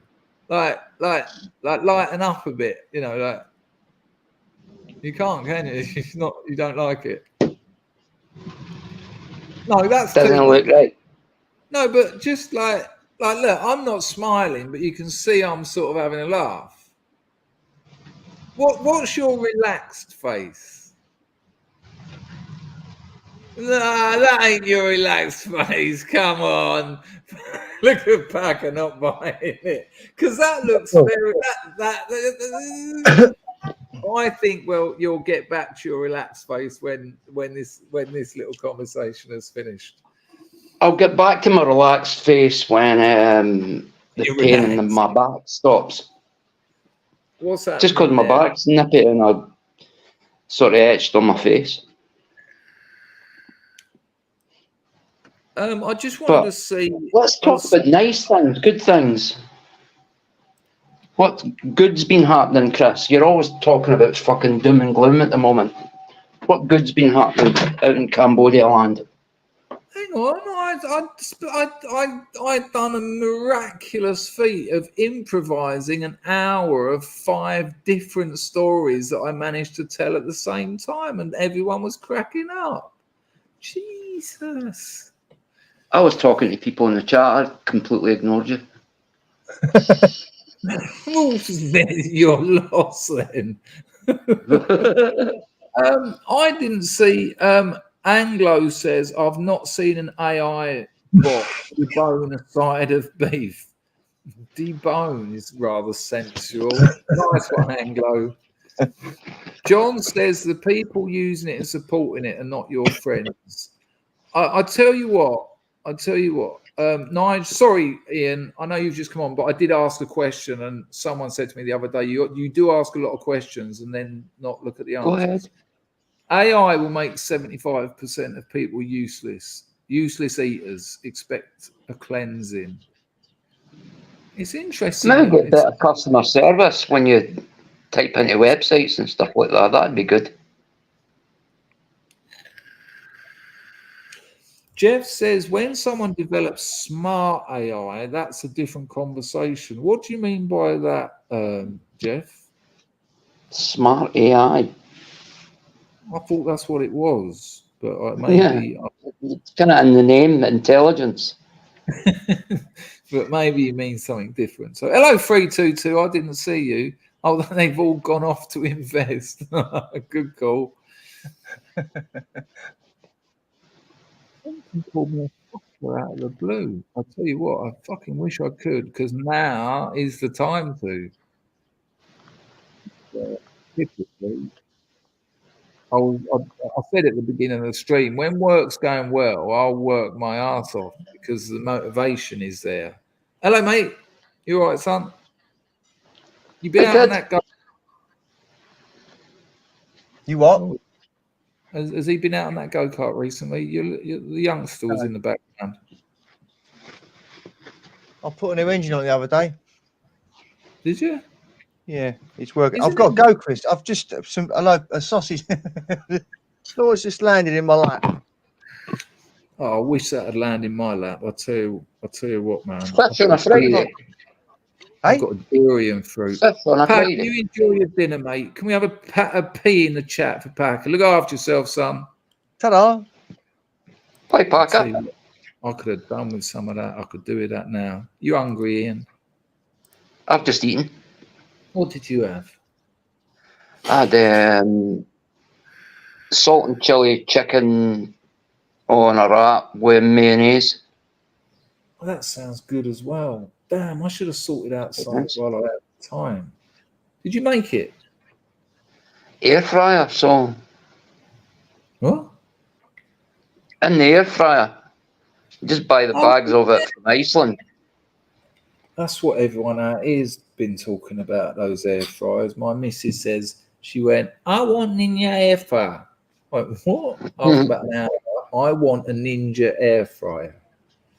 Oh, I didn't They get are- a Ninja one or anything like that. Mine's is just a basic air fryer with the. Hang on, I don't hang like on. buying. This is important. So when you say you haven't got a Ninja or anything like that, You know, tell me what's a Ninja then? the air fryers, Yeah, but is she the branded ones. So there's a chance she's been sold a brand, and I don't need Yes. to buy that. I No. can just get a normal air fryer and not Yeah. pay for the brand. No, and I'm an electronics engineer. I don't buy if it's something like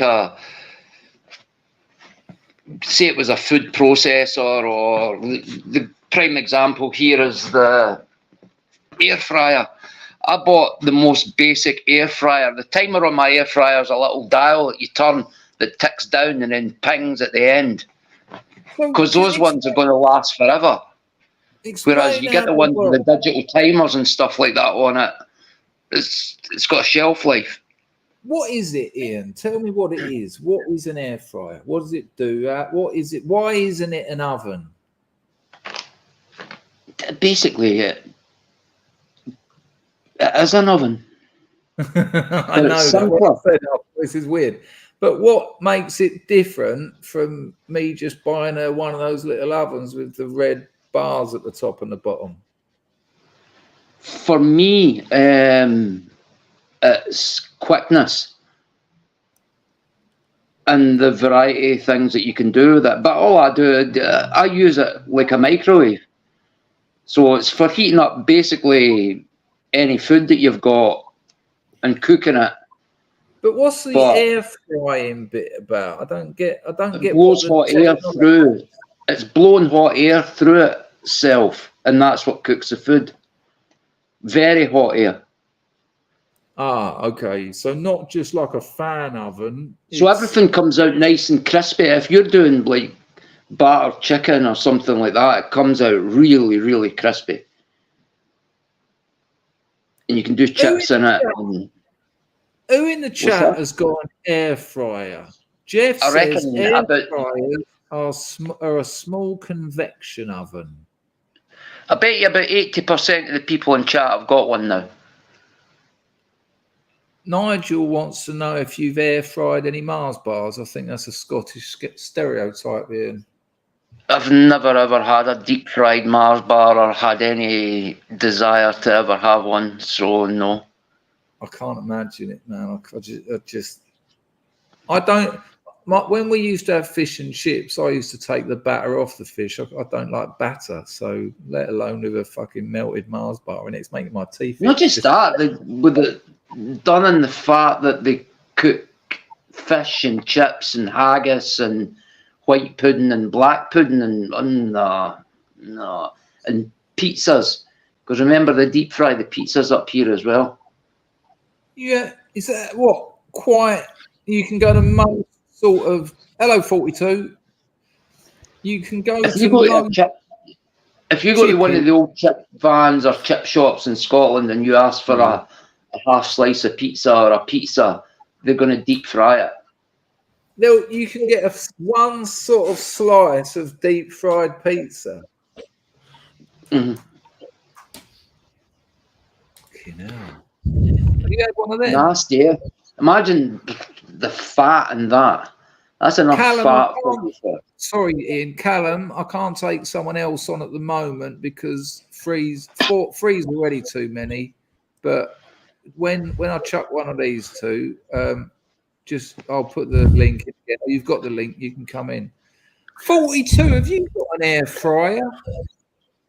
Chris, I have a Ninja.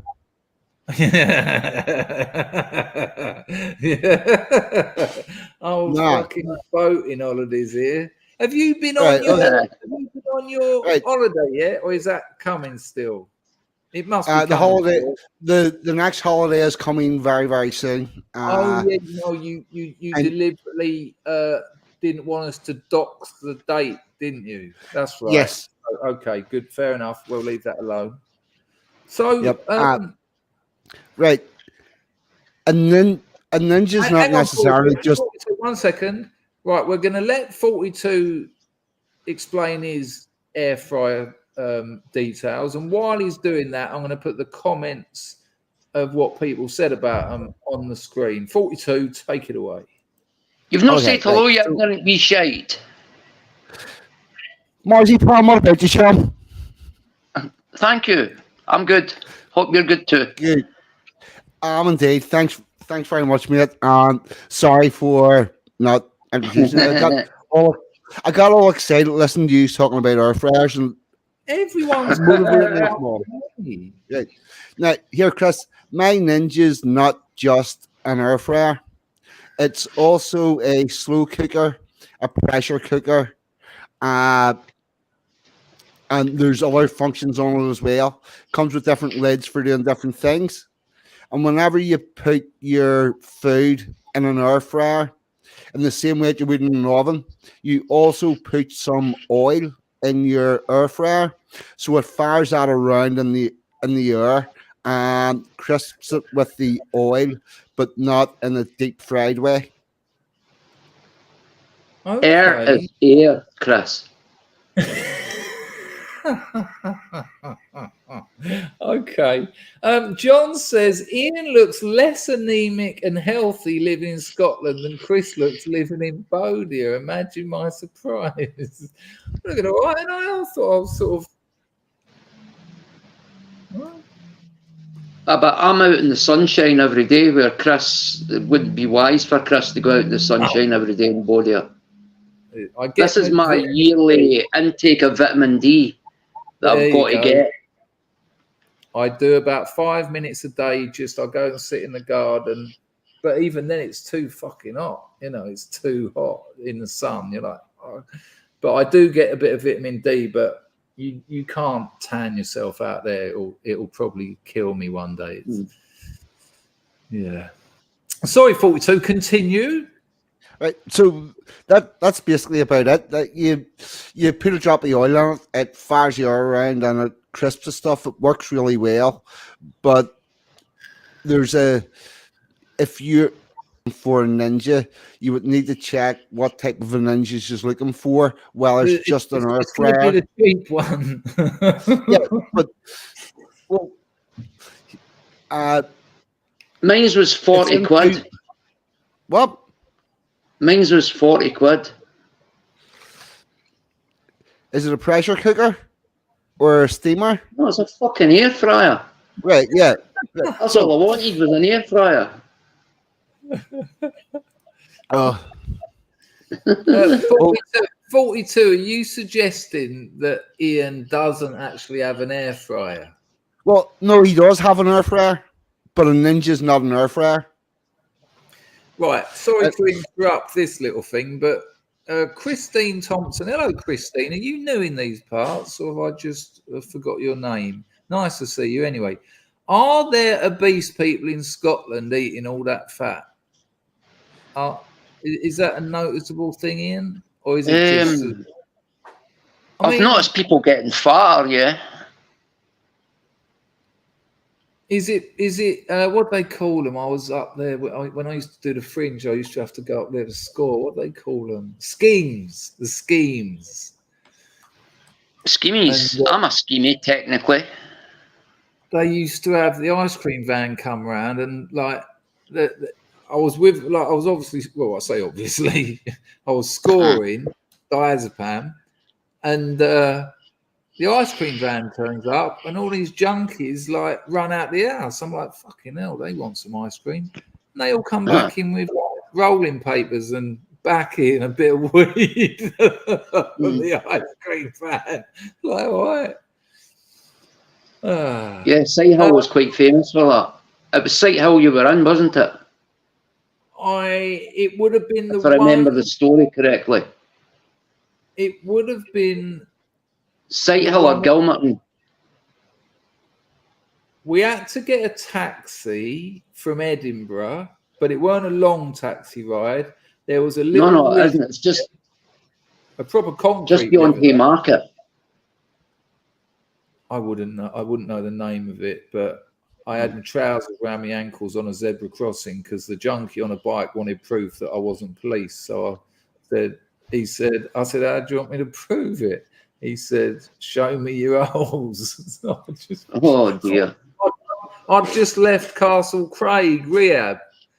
And so I was proper in trouble. And he went, yeah, all right. He said, have you got money for a taxi? I said, let's just get there.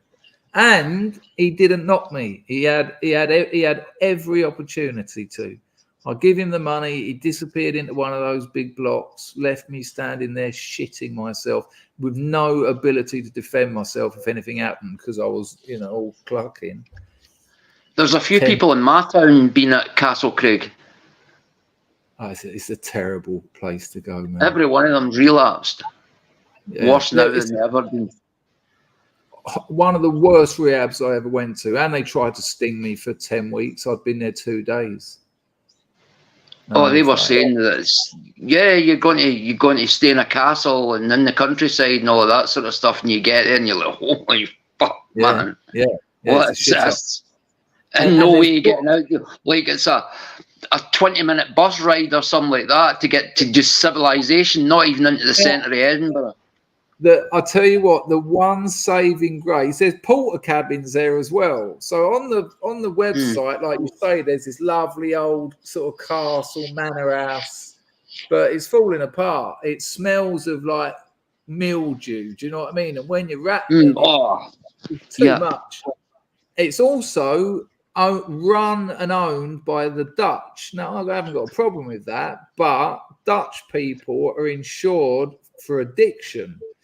So if they've got a job and the government insure them for addiction, if they're working, they can go up to their employer and go, I'm an alcoholic or I'm a smackhead, whatever, and they'll pay for them to go to a treatment centre. And Castle Craig is run by a Dutch company. So all the staff, and when I went, so when I say staff, I'm talking like from the medical director at the top, right down to the cleaners and everyone in between are Dutch.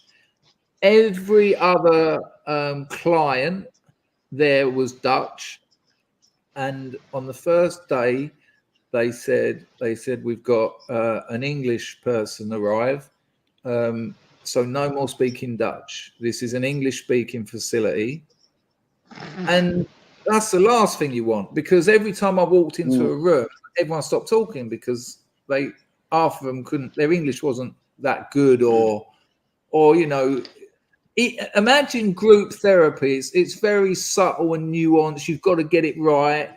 Suddenly, some woman bursts into Dutch to explain her childhood abuse, and the therapist says, "English, please." And I know that's just because I'm there, and it was so much pressure on me. No mention of that on the website, of course. I come to the luxurious hills in Scotland, and I thought, "Wow, this looks nice." Nah. Even from a social side of things, like when I was in Holland, I was taking Dutch lessons. I took them for about 6 months in the first place I worked in, and a year in the second place that I worked in. And always remember a guy saying to me in the first, "I don't know what you're taking Dutch lessons for. Everybody here can speak English, or everybody here speaks English." But he missed out a certain word. He didn't say can speak English. No, they speak fucking Dutch. You're in Holland. They can speak English, but they don't. They speak Dutch. Clown. And I can imagine why they resent it. And I felt for them as well, but I also felt for me and thought, nah. But just going back to that that scheme of, it had a little concrete river. Because he come out of the building, he give me the bags, and he said, best place you can go. He said, go down there. There's a little bridge. Go under the bridge. He said, sometimes the water's up, and you're gonna have to get wet. I was like, I don't give a shit about that. And he was a nice bloke, actually. You know, it's like, in the chances of giving someone 50 quid and he disappeared, he actually come back. I couldn't believe it. I was prepared to do 3 or 4 of those, you know, and hopefully one of them come through. But no, he was sound. No, ask for a bit, or take you somewhere where you could sort yourself out. Yeah. And he bought me a bit of foil. He said, he come out and said, listen, he says, you ain't going to find a pharmacy open at the moment unless you go like long way. He said, so I've got you this little tube he'd made for me, and he obviously got it from the dealer. I was like, thanks, man. And just as I walked off, he went, you got a lighter? Well, he said it about 5 times until he went, have you got and I didn't, and he gave me a lighter. I mean, I know it's, you know, probably not great to encourage people to be doing that, but he certainly did. Zeitgeist has dropped $79.99 Australian dollars in, like an absolute beauty. Oh man, and he had to see an Englishman, an Irishman, and a Scotsman walk into a stream. It's a great timing. How did I miss that, you bastard? 42. Did you just jump in just to mention the ninja thing, and then you come on, man? You've usually got loads to say. He's giving you time, Ian. I saw that. He has usually got loads to say. That's why I'm quite glad he ain't. I can't understand the word he's saying. or you, for that matter. Go on, Ian. Carry on. What? Hang on, I've got to thank Zeitgeist. That's amazing that you saw an English, an Irish, and a Scottish, and you thought, shit, I'm working, but I can't miss this. And obviously, thanks for the very generous donation. But that's I'm going to get a screen grab of that. That's brilliant. How's Emma's tomatoes? 42.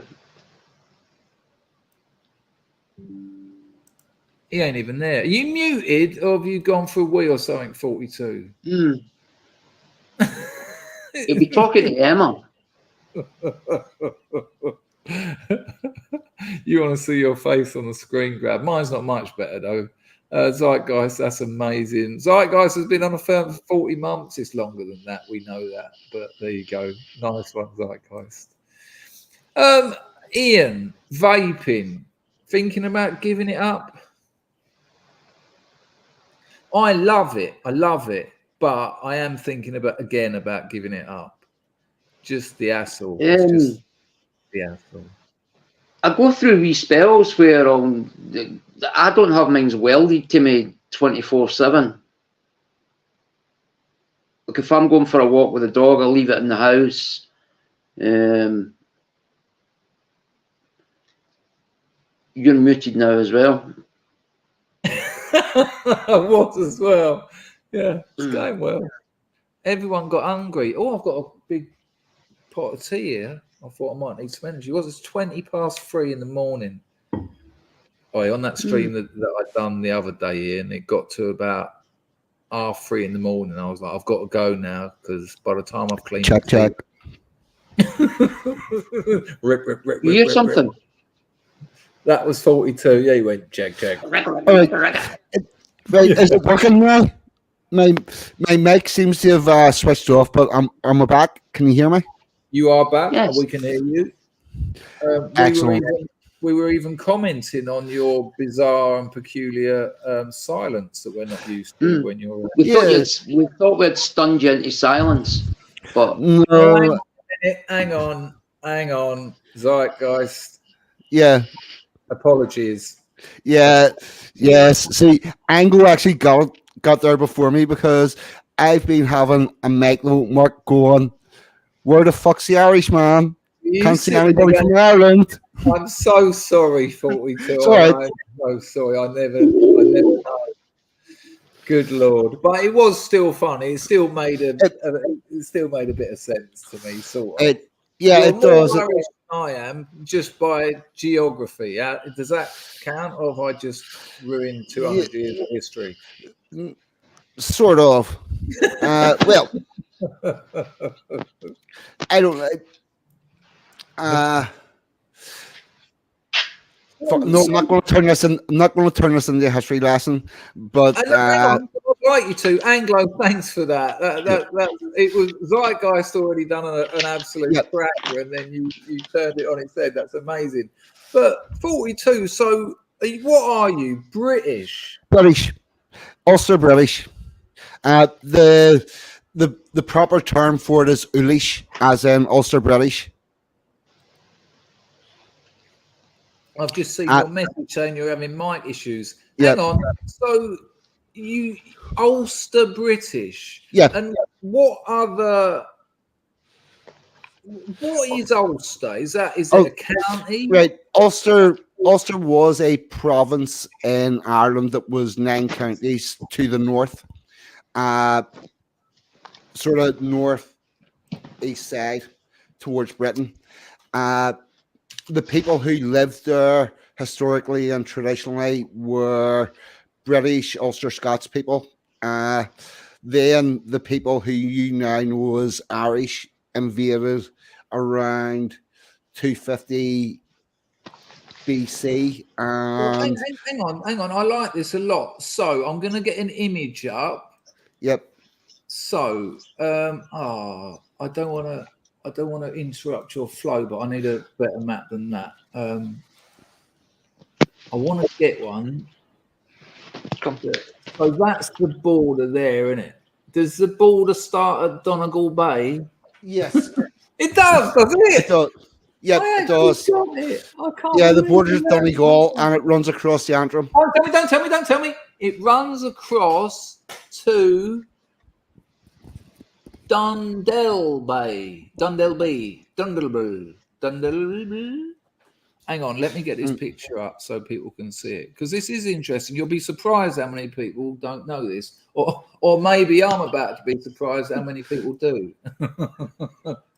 Right, hang on, full screen preview. There we go. I do want a history lesson. 42. Hang on, let me get the image up. Oi, people in the chat, you glorious scrubs. What's your knowledge? Be honest. Again, we'll go from between 1 and 100.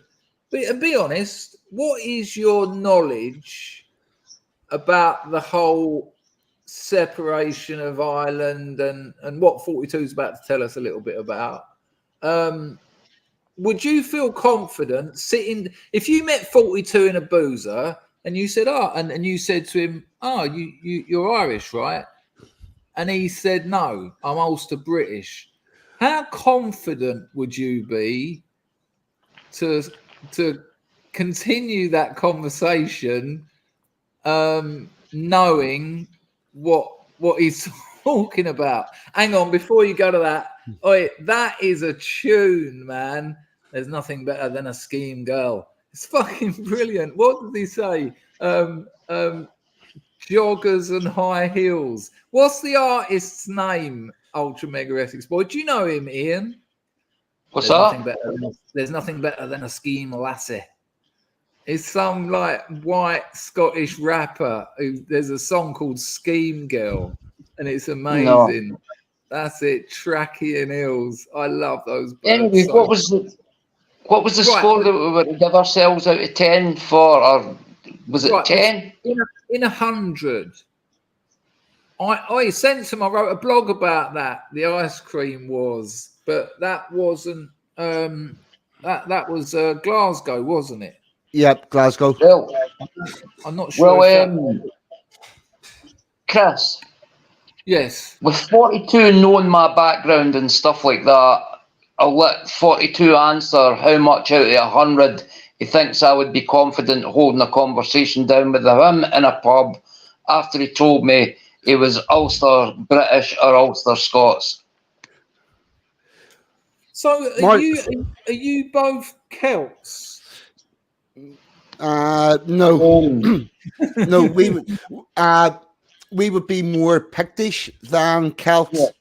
And me and Liam Marr would always get on well because, first of all, Marzipan's a blue nose, and that's also my people. What? You're a blue nose, are you? Well, by default.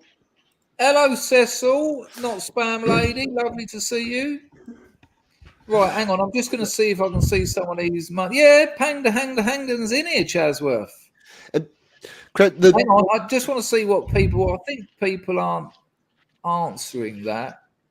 Oh, no, I've gone far too far back. Hang on. I'm just interested in this because... And I will... I am going to let you speak. Oh, look, Emma don't want it. Here, Chris. Here's where it gets interesting. See, because you knocked about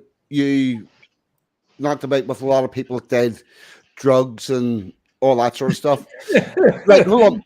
That's amazing. Right, hold on. No, let me finish, please. Right, no, so I just like the way you say I knocked about with people who done drugs. Right, it's like you got me off the hook. Yeah, I know they were terrible people. Right, yes, but in that community, there's a language, and you know a lot about people from what they say. Yes.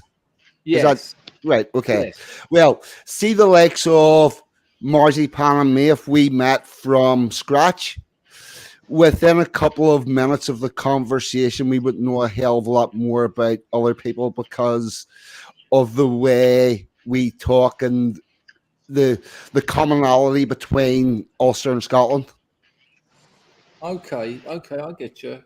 Toomey's from Dublin. There's a few people who have dropped hundreds in. Hello, Dax. I don't think I said hello to you. I haven't said hello to you, Mark. Ludwig thought you as well. A lot of people are 100, but there's been a few zeros in there. And yes, Eleanor, it is complicated.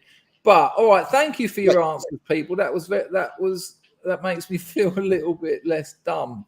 I mean, Rags, bless him. I said to him, Rags, I really need to understand the whole Ireland thing. And he sent me probably for about 4 months. He was sending me a video a day. I watched a lot of them, but it's complicated. So go on then, 42. So Donegal Bay. Donegal Bay. And that's County Donegal to the left, and you've got Northern Ireland, County Londonderry to the right, and that border troops down and round and comes out round about where the REC thing on the map says. What? So Dundalk Bay? Yeah, Dundalk Bay. Yeah, Dundalk is actually in Ireland. It's just the other side of the border. And when you say Ireland, you mean Ayr? Yeah, but that's not their official name no more. Okay. Uh, What is I- it now? Somalia. whenever we parted in 1921, Ireland started off as Ura, then Right. went to the Hang Republic. on, 42. Right. Why did you part? Well, it would part because the people in Northern Ireland refused to be ruled by Dublin. We are British. And We don't belong.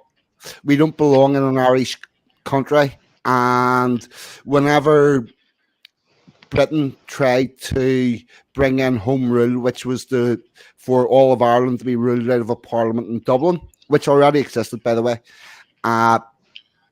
then the people of Ulster, and it was Ulster at that stage, Ulster was still 9 counties, they decided they would form a militia who were prepared to fight whoever it was wanted to bring in a Irish law in Ulster. And So from I can that, see it now. So I can see Ulster now. I will happily admit my naivety, but I thought Ulster was a town. But Ulster's a province. So that whole area Yep. that is kind of separated. They're the what do you call them? The 9 counties. It's 6 counties. The 6 counties. I know? Obviously, we can't go into this. We'll be here forever. But there's a few things I want to know that always sort of confuse me, and I would like to know: do the Irish, which are people sort of south of that border, I imagine, yeah, I'm doing right here. Yep. Do the people get on with the Northern Irish? This is where it's very strange. One at a time, individually, they generally do. However, the majority of people in Ireland still would call the people from Northern Ireland planters.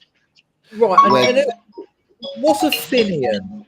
A Fenian's a mythical Irish. A Fenian's a mythical Irish warrior.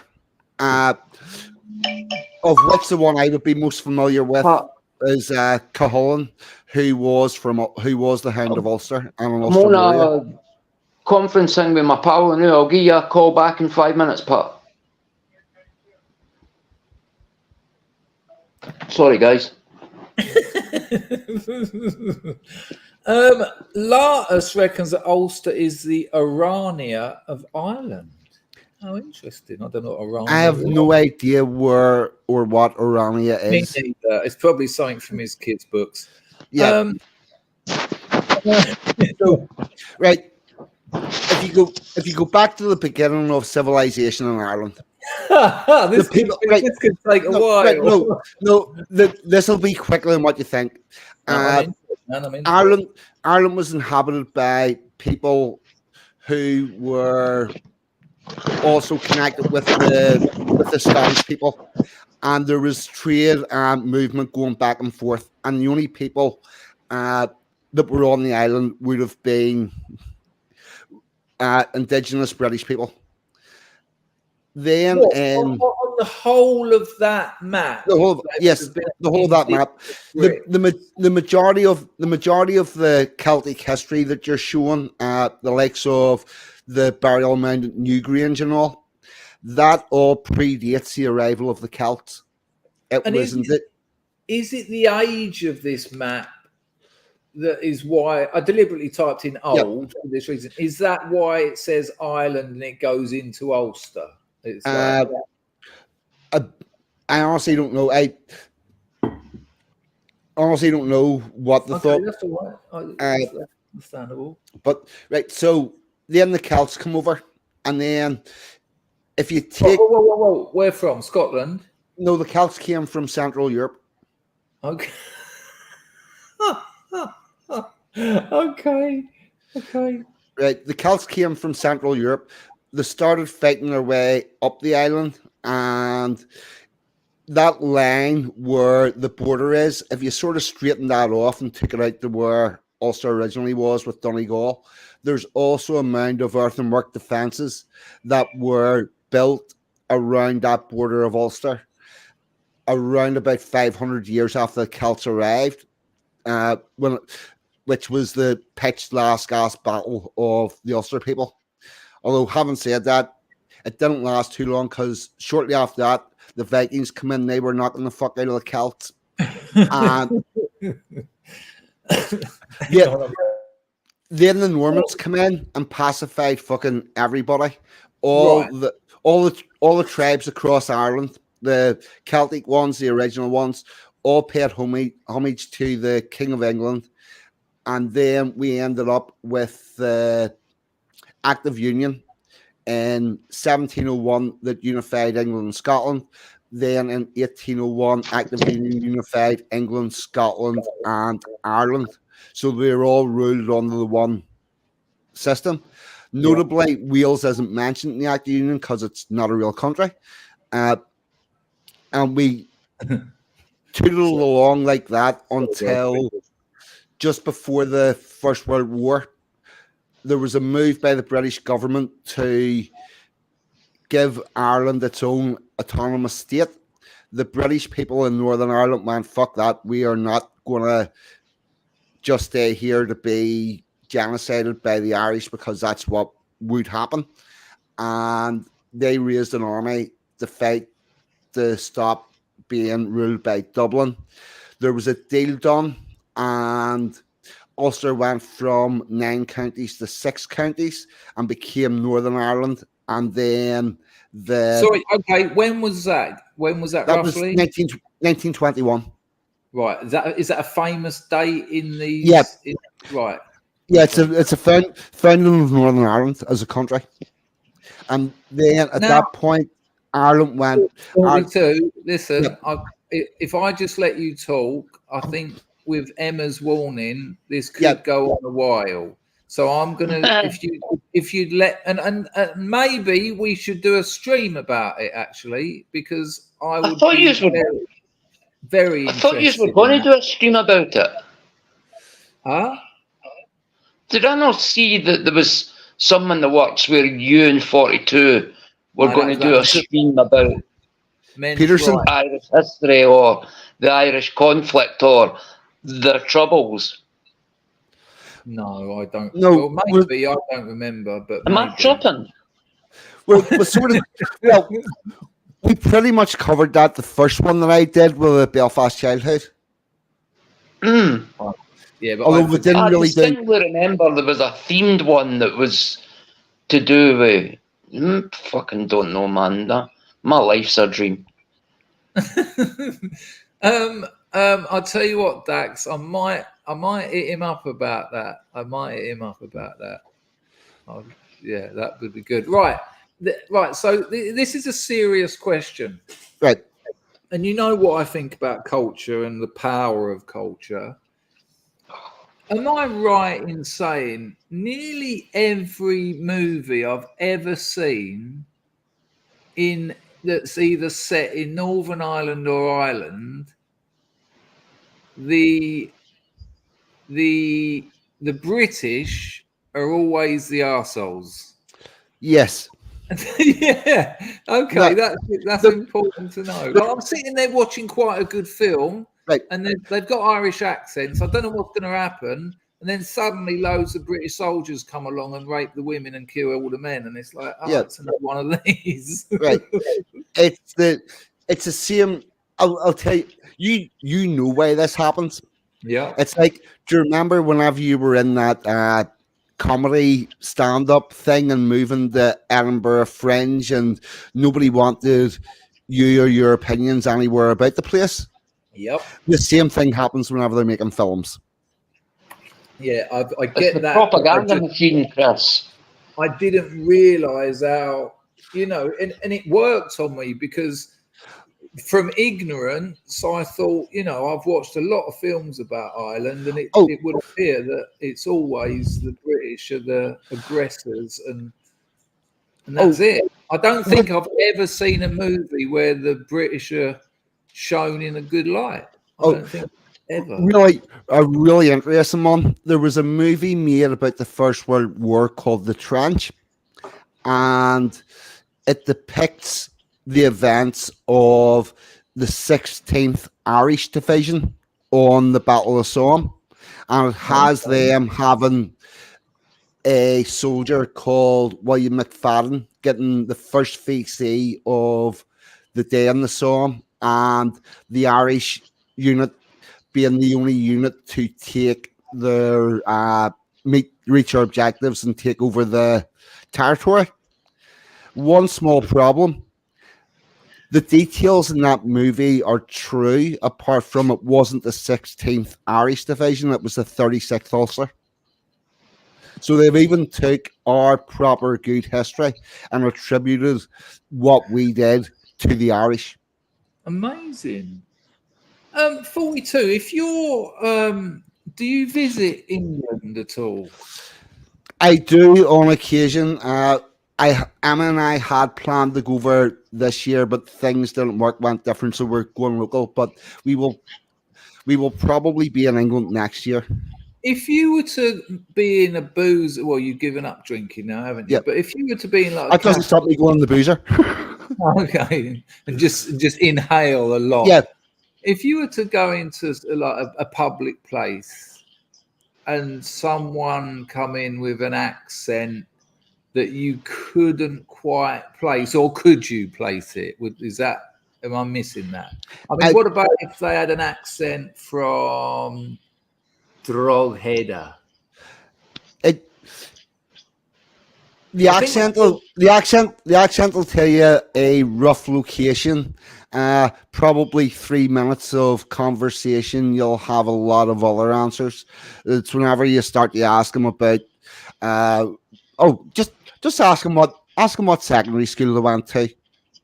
Why? Because it will be like the name will be something like so and so. Right. Yes. Or it won't be. And then you've got everything. And what? I mean, listen. I know I joked about it at the time, but there was a time when you and Arklow were on here, and I think I started back in the private chat. I was going, "Fucking hell, man, I don't know what to do." Like, it's I know you're not enemies, but you've both got a history. Yeah, I don't know that you're not enemies. Do you see what I'm saying? You're both nice blokes, but me and Arklow get on, and it's all fine between us. At the very most, it'll be a bit of banter. I do have some questions for him about the Gaelic Athletic Association and why they continue to name their. You can do that on your stream.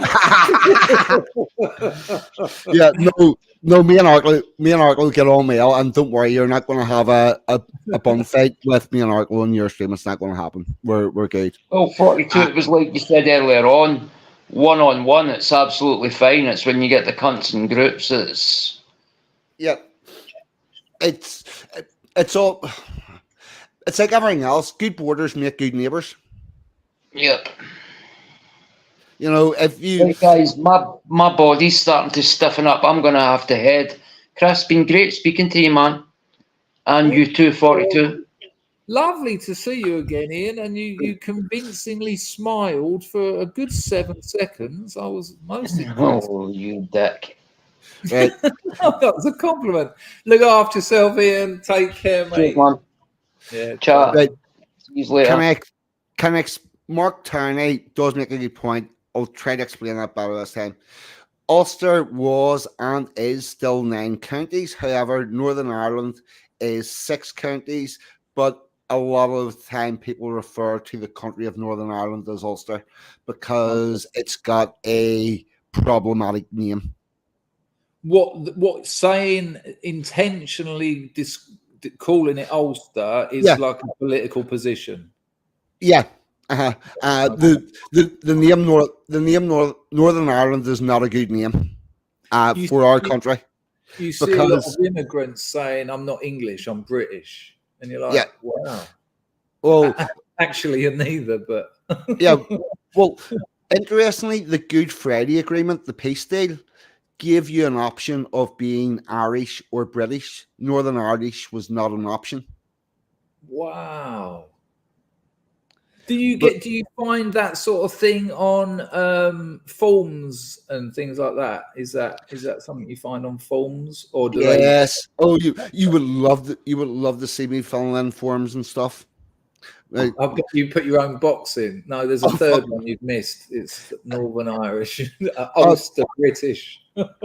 It's whenever you get to gender, like go name, first name, last name, gender, male, Oh no, that female. does me. I'm you go, getting that from like HMRC these days. We had I had customs done a random check on us the other day. There was no issues. We hadn't done anything wrong. The supplier had. And the letter come through, the name of the woman, she, her. And I was like, oh, for fuck's sake. But it's not that I don't let it bother me, but why do I need to know? It doesn't matter whether you're a fucking giraffe. Just, it's so weird. oh, well, Look, what is Anglo saying here? My brother, 42, knows I'm a butcher. Road. Now I know the Shankill Road. I do know what that is. Have you heard of Shankill Butchers? Well, I can guess what that is, though. Yeah. Were they a gang who patrolled Shankill Road? Well, they came from the Shankill. They tended to go to other places, and the people that there was a lot of murder involved. Because you showed me, we did do a Northern Ireland stream, Ian's right. Because you showed me a photo where there was like literally what I now know as Ulster Brits. The back of their gardens were back onto Irish people. Is that right? Have I got it right? Yep, that's exact. You're perfect, Nick. I'm getting there. And let me tell you something funny. I probably said it on that stream. I'm sorry I forgot about that, but I do a lot of streams. When I was in my third year at art school, so can you imagine? I've got dreadlocks, right? I'm an art student, liberal art student, commie, right? And you have to do a placement in your third year. You have to go somewhere and do some kind of art, and they really like community art projects. If you want to, if you want to just doss it, you can just find a space somewhere and build a piece of artwork. But what they like is if you involve the community, you go somewhere. I'm an artist. I've got a little bit of funding. Maybe get some of the local youth together. Blah blah blah. And I had a mate, and he said, "Have you heard about the Falls Road?" And I hadn't. I knew nothing about that. And I was like, no. He said, it's a place up in Northern Ireland. And he said, how about we go up there? And he said there's a lot of. He said, obviously I knew there were problems up there, but I was like 18. He said we could probably go up there. He said, wouldn't it be amazing if we could get like opposing people and bring them together through art, right? And and I said it. We proposed it to my tutor. My tutor went, "Are you fucking mental?" He said, people get shot there like regularly, and you're going to rock up and go, right? Let's make some communist art. But what did blow my mind was finding out. I don't want to get too much into this, but was finding out. I don't want to even name them, but the people that were guilty of a lot of mainland bombings. Is it right for me to call it the mainland? Is that right? Okay. You know what I'm talking about. The people, all that lot. I can't believe that they're all SJWs now.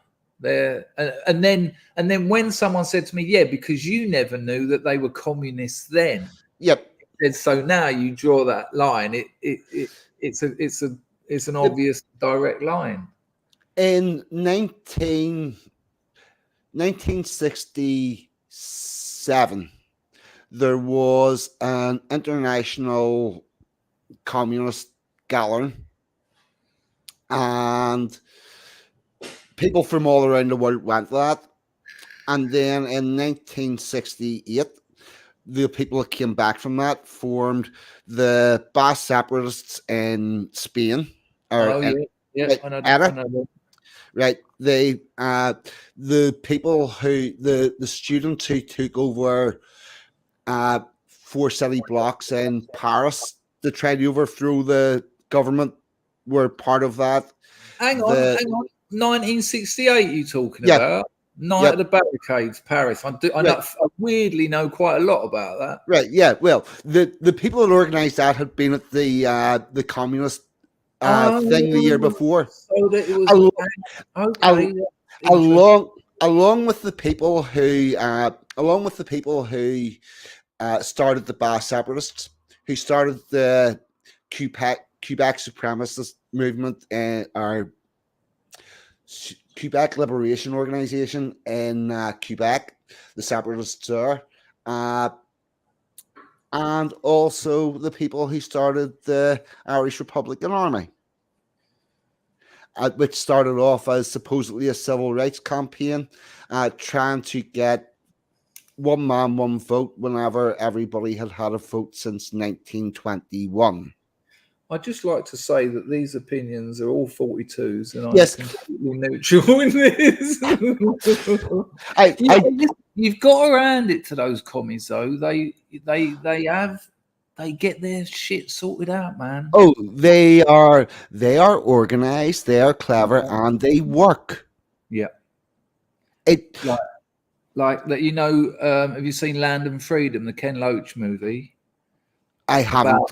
It was about when the fascists were taking Spain, Right. and they all came to. They sent a load of commies to England, and they went to all the local picture houses, they would have called them at the time, showed them videos, and they were like, "Look, we need your help. We need you to come and fight against the fascists in Spain." And loads of English people went over there. There was a whole bunch of Irish people went over there. There was an Irish regiment went over there, and they got sent back home in disgrace because the head officer had stole the wages. Most of the soldiers spent most of their time drunk and shitting because the food didn't agree with them, and they were no use whatsoever, and arrived back on a boat getting pelted with rotten tomatoes. But there's I just want to say that these are 42 opinions. Yeah. It's not. It's a historical historical record of what the Irish battalion that went over to fight with the communists did. If you look it up, that's what they did. 42. Shall we? And it's going to take a couple of years, but shall we think of maybe a time period to sort of delimit what we're going to talk about? Yeah. And do another stream on the history of all this. I'd quite like to go back to the beginning. Not a problem. I'd be very up to that. And I've got timeline. I've done timelines of things that happened in Ireland and put it into an order and all. So we could do that.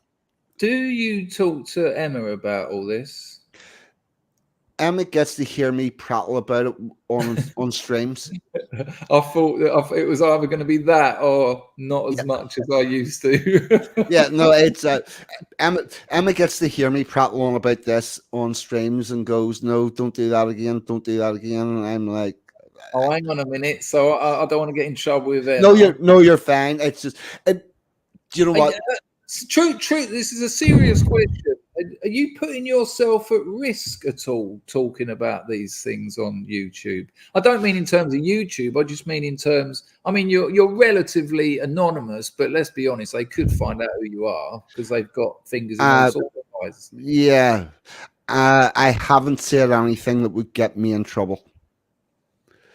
Okay. Why? See. I mean, because I would be getting one side of the story, and I'm not saying that that's not necessarily the right side, but it's a little bit complicated. it's Do you it, think it will resolve? Do you think there's a time or a chance that this will resolve? That and uh, what I it, mean, it could what would that mean for you? What would make you happy? leave everything as it is, but stop attacking my people. And who stop attacking your people? The Irish. Paramilitaries? The Irish. Yeah, and it's not their paramilitaries. It's not. I mean, the Irish population in general. Yeah, but you see, that's why I get Yeah, confused. I don't mean, you know, I don't really want to bring Arklow into this while yeah, he's not here, but but it's right. The people of Northern Ireland are still referred to as planters by the people of Ireland. They refer to us as planters, meaning we were artificially planted here and don't belong. so do they do, and obviously hashtag not all Irish people, but are you suggesting that the people who are like that, who would refer to you as planters, do they resent you having, I mean, this is an obvious question, I just want it confirmed. Do they resent you having affiliations with Britain? They don't. They think Yeah. you're. Oh, they, it's the you should reason. be Irish. The reason, yes. Basically, what it is, you've got two ethnic groups that live in this island. You've got the British people and the Irish people. The British people were here first. The Irish people now control 3/4 of the island, and that's not enough for them. And quite frankly, That's historical fact, is it? yeah, that's historical fact. There wasn't a Celt in Ireland before 250, between 500 and 250 before Christ. The burial mound at Newgrange dates to 2,500 years before Christ. The oldest inhabited dwellings in Europe were found in County Londonderry, which date to 7,000 years before Christ. That's 7,000 years before the Celts arrived. The Irish, and when I say the Irish, I'm talking about the people who are engaged in this, I'm going to put it in inverted commas, struggle. Most of them do not know their history. Most of them have been fed a bastardized version of history. I'm one of those people, but I don't live there, so it's not it's not such a problem for me. Yeah. So they want a united Ireland. Yeah. And that's it. They want the United Ireland with no British people. So they want if you define. Damn, I can't believe it. Right. If you identify as British, they want you to go to the mainland or die. Or die. Okay. Right. There was something like there was something like 7,000 people were murdered in the Republic of Ireland just after partition because they didn't get far enough north quick enough. Why doesn't this get as much coverage as Israel and Gaza? No, don't answer that. Don't answer that. because of it did. Oh, whenever it does get the coverage, it gets it from a Irish nationalist perspective. All right, last one. Anglo, thank you very much. Paddy Mayne and the Ulster Division from World War One. We owe them blood debt. Paddy Mayne at DSM. One of the founder members of the SAS, commanded the SAS after Lord Stirling got captured by the Germans. It was Paddy Mayne's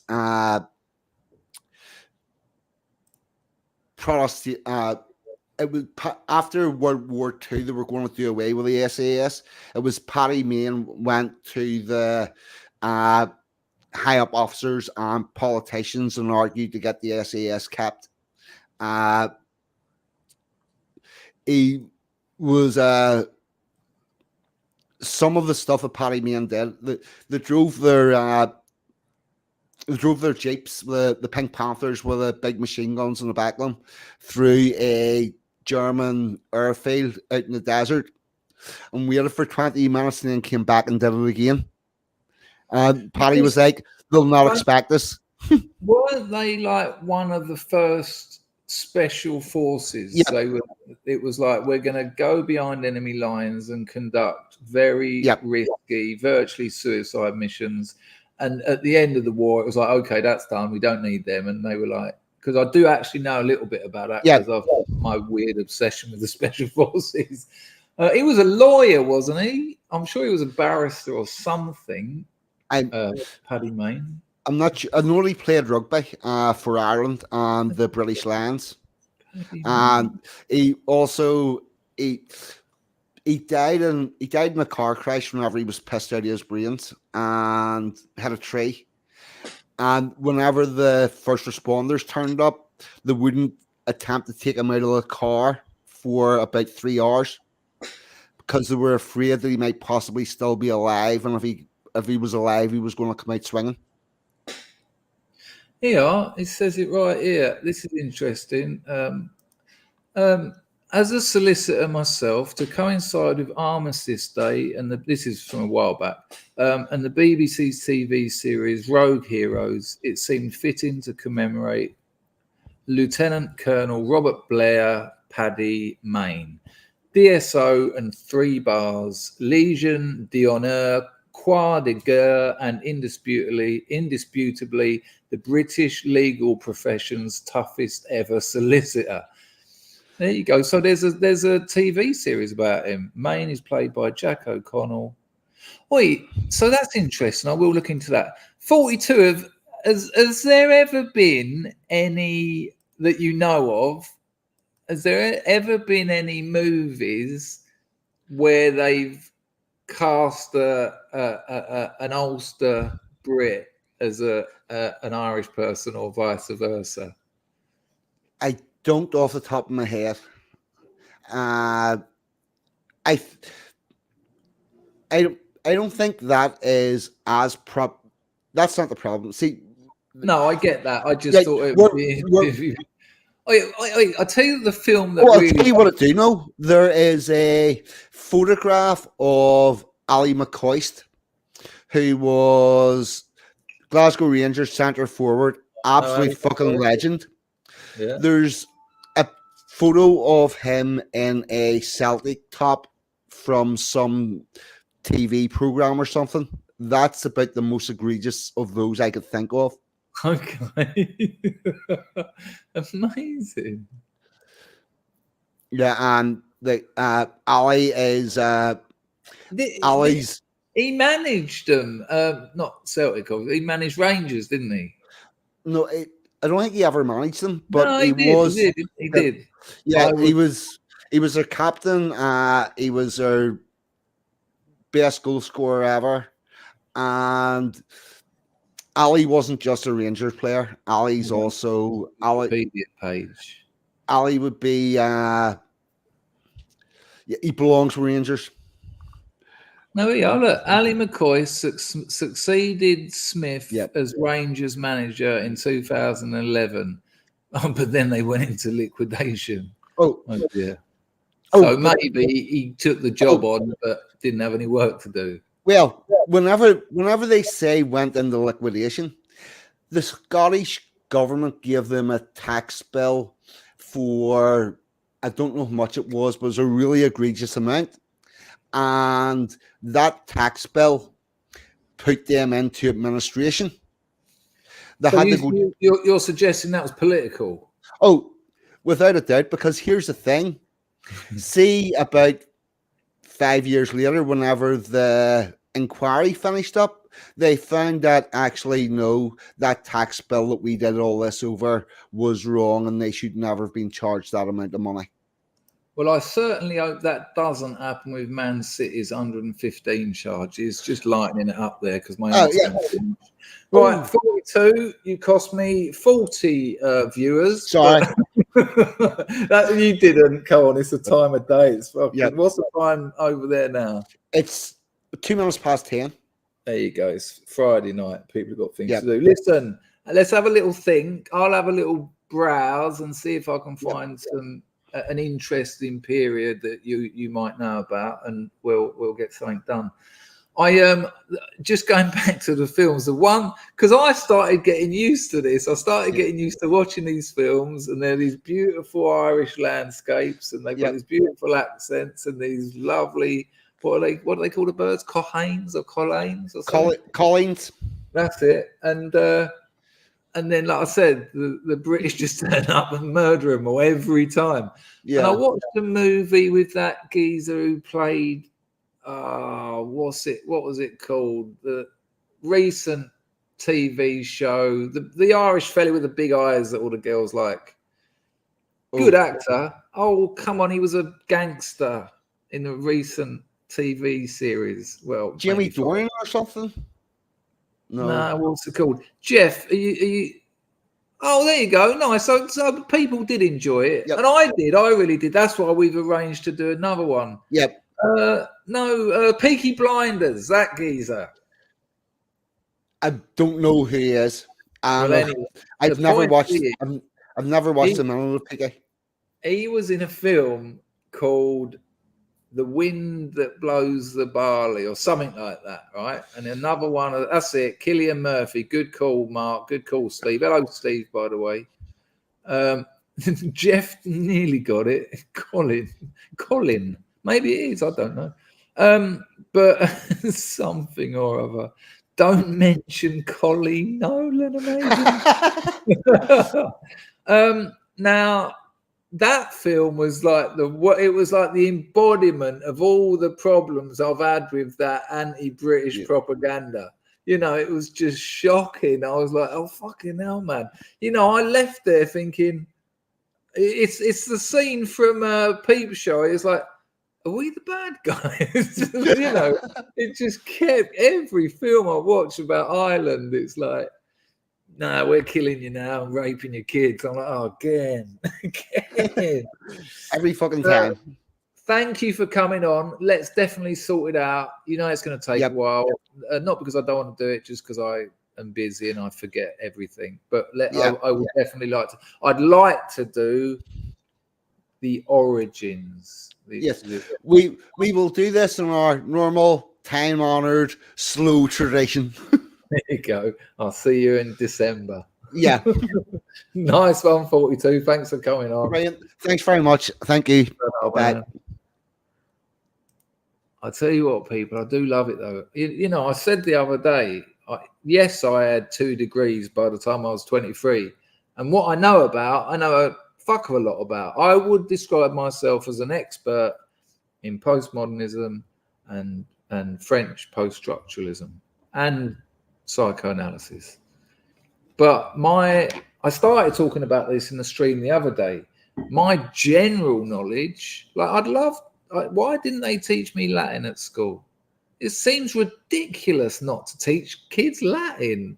I mean, they had a choice between Latin and French, and we got French. It's what? You know, and there's so many areas of my knowledge that are just absent. I just do not know. No, I don't expect to know everything about everything. You know, that's you just can't do that.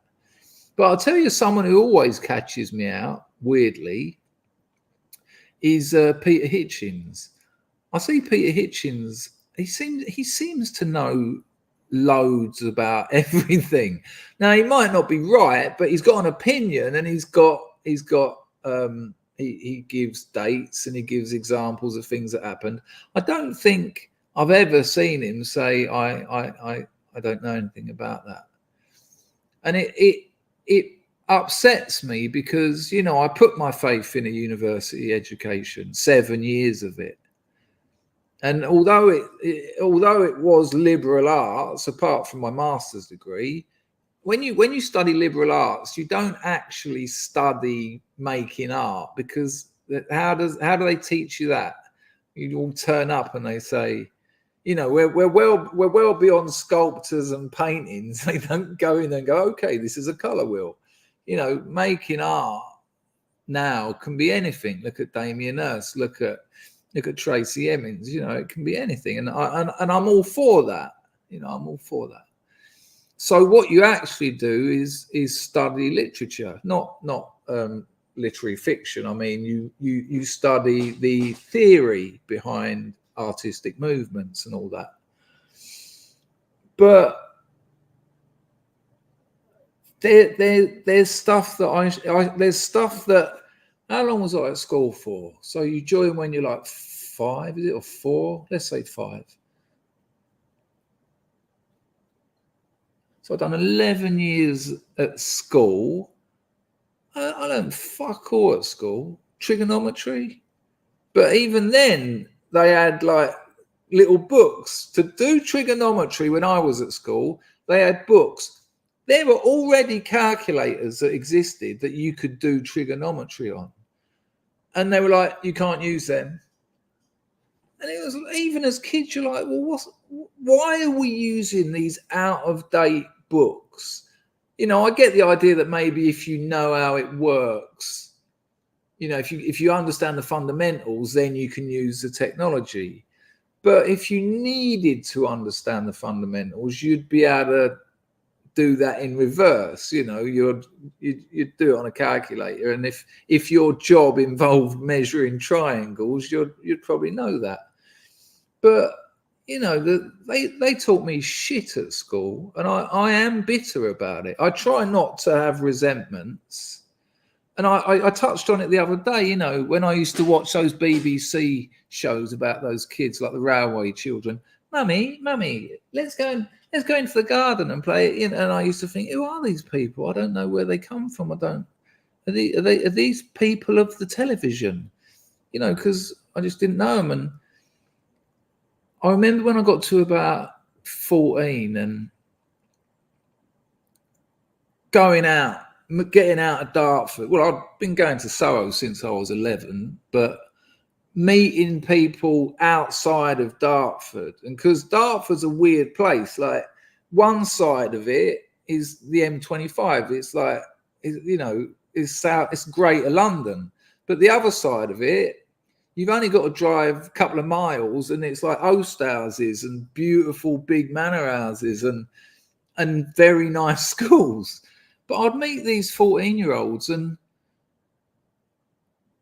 we had to be aggressive.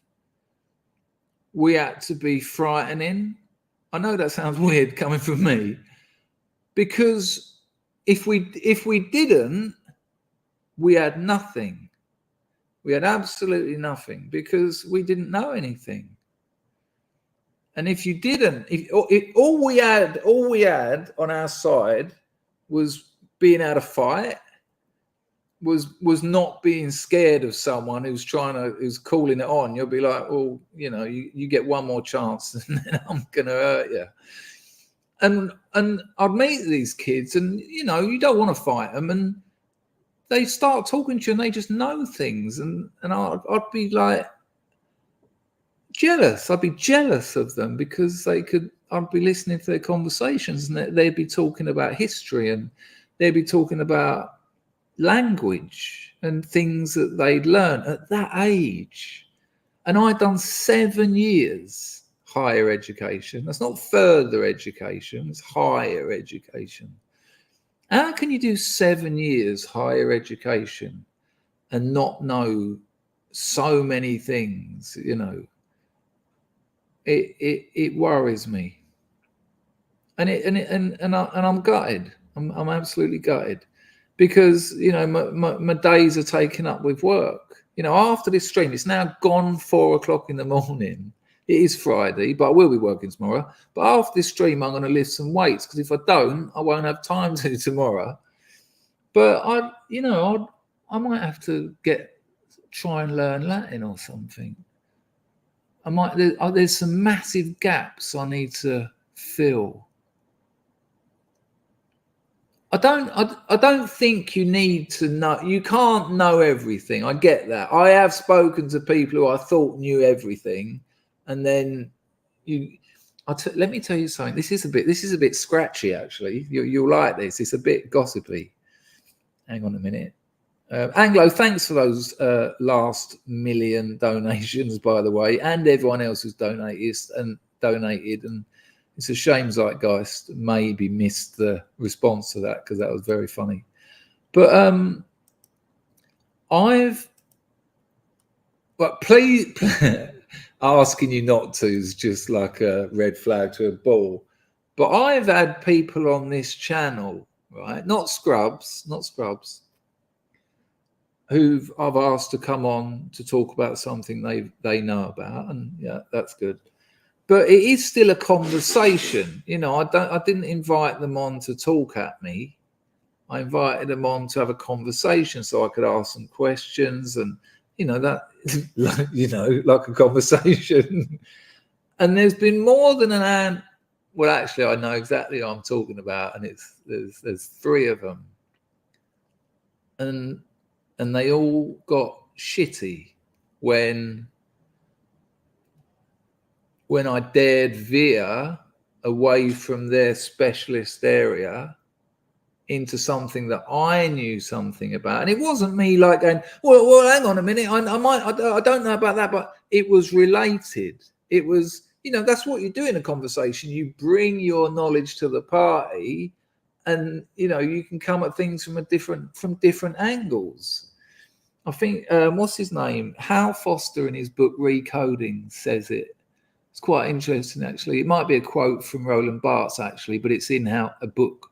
If you're interested in modern art, and I don't mean interested in modern art as in, I like modern art, but if you want to know what happened in the 20th century with art, it's a great book. It's called Recodings. So same as recordings, but take the second R out. And he likens the writer to a prostitute, which obviously I liked. But it talks about the writer standing at the crossroads of all other discourses, because the writer is a specialist in language, and all discourses use language. So they are in what's the right word?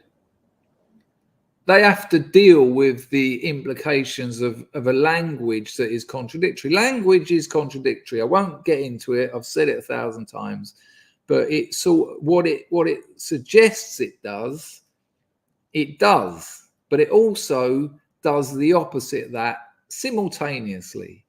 If you want to read about that, there's Jean-Jacques Rousseau, French philosopher, wrote an essay.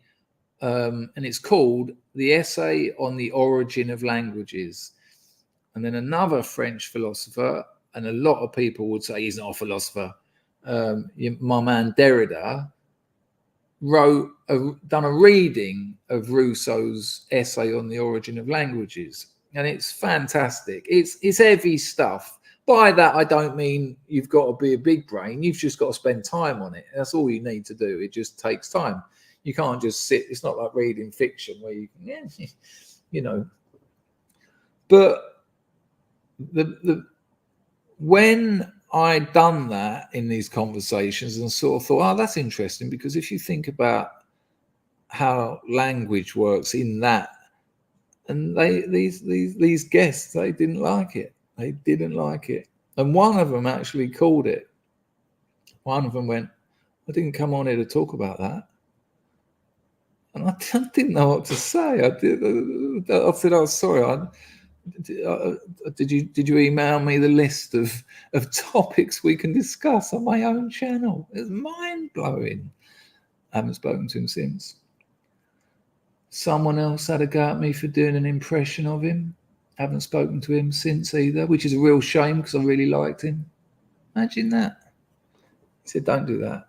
Don't like it."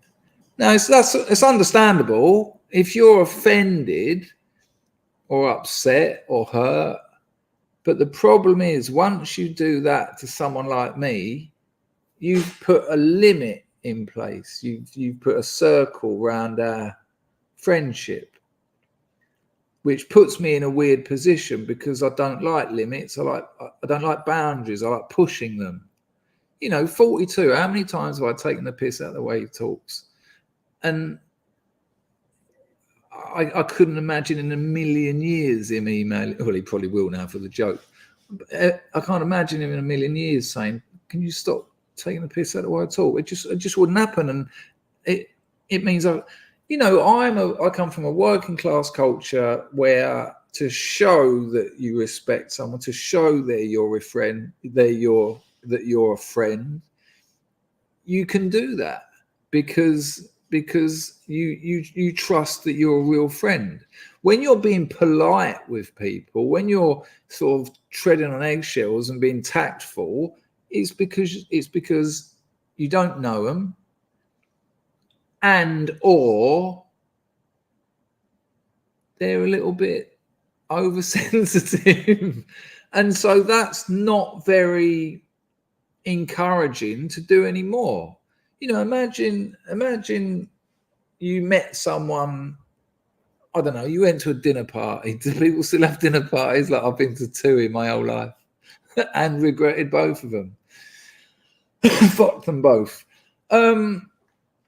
But imagine you met someone through a mutual friend and you got on well, and you said, "I'll tell you what, it's been really nice getting to know you. If you fancy it, that film we were talking about, that's showing at so-and-so cinema. We'll go and check it out and go and have a couple of pints afterwards." And they'd be like, yeah, all right. And then you go there, and then halfway through the conversation, they sort of they put a limit. You've pissed them off. So, me and Paul Mumford have never held back. There is nothing I won't say to that bloke, and him, me. And that's why we've remained best mates for like 34 years.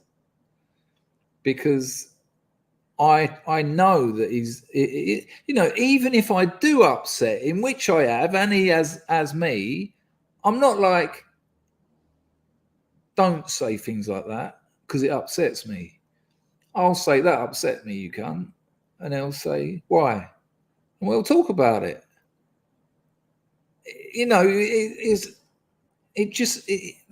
Surely that's how mature adults communicate.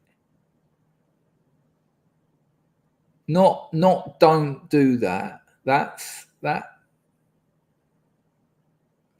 It's a weird thing for me to talk about because obviously I'm not going to name names. I don't think that's fair while they're not here to put their side of the story. But there you go. Right, it's 4:20. It's 4:20. Go on, stoners, enjoy yourself.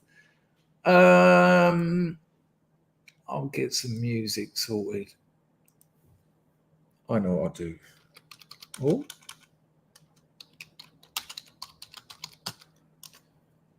It has been a very interesting stream. And I'll tell you what, as I said the other day, I came into this stream not feeling too chipper. It's been a fucking hard week of work.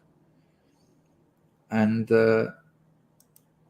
even though I am very tired after talking for 3.5 hours, every time, I'll tell you, this might be something you don't know. Every time I stream, I say to myself, Bill, I've seen your entropy, mate. Every time I stream, I say to myself, just do an hour and a half, and then you'll be able to watch a movie, lift some weights, bake a cake, do some other things. And every time this happens, which is a good sign because it means after, 7, 8, 9 years, I still enjoy it. I still enjoy the company. I still enjoy you lot. And without a doubt, I'm in a far better mood than I was before I started this stream.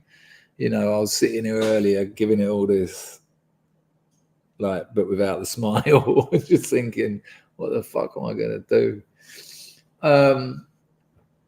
But who said it?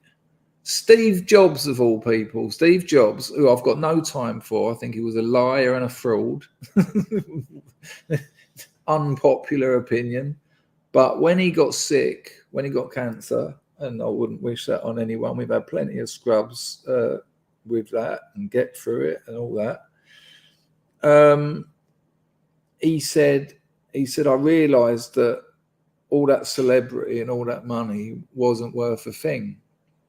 And it's weird when something, you know, I you know, what have I done? Like 5 streams in the last 10 days, and just being among people who know me, people who accept me, has cheered me up no end. What a lovely start to the weekend. Here's a bit of music. Thanks to everyone who donated, because that's excellent. Thanks to everyone who come on. I think it was just Ian and 42. I hope I haven't forgot someone. Well, Packer, obviously, but I like to call him the forgotten one.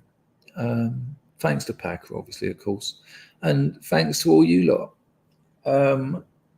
My missus is away. She's in the provinces, which is why I have been doing a few streams, because I got the time. They fucking take up a lot of time, birds, don't they? Jesus.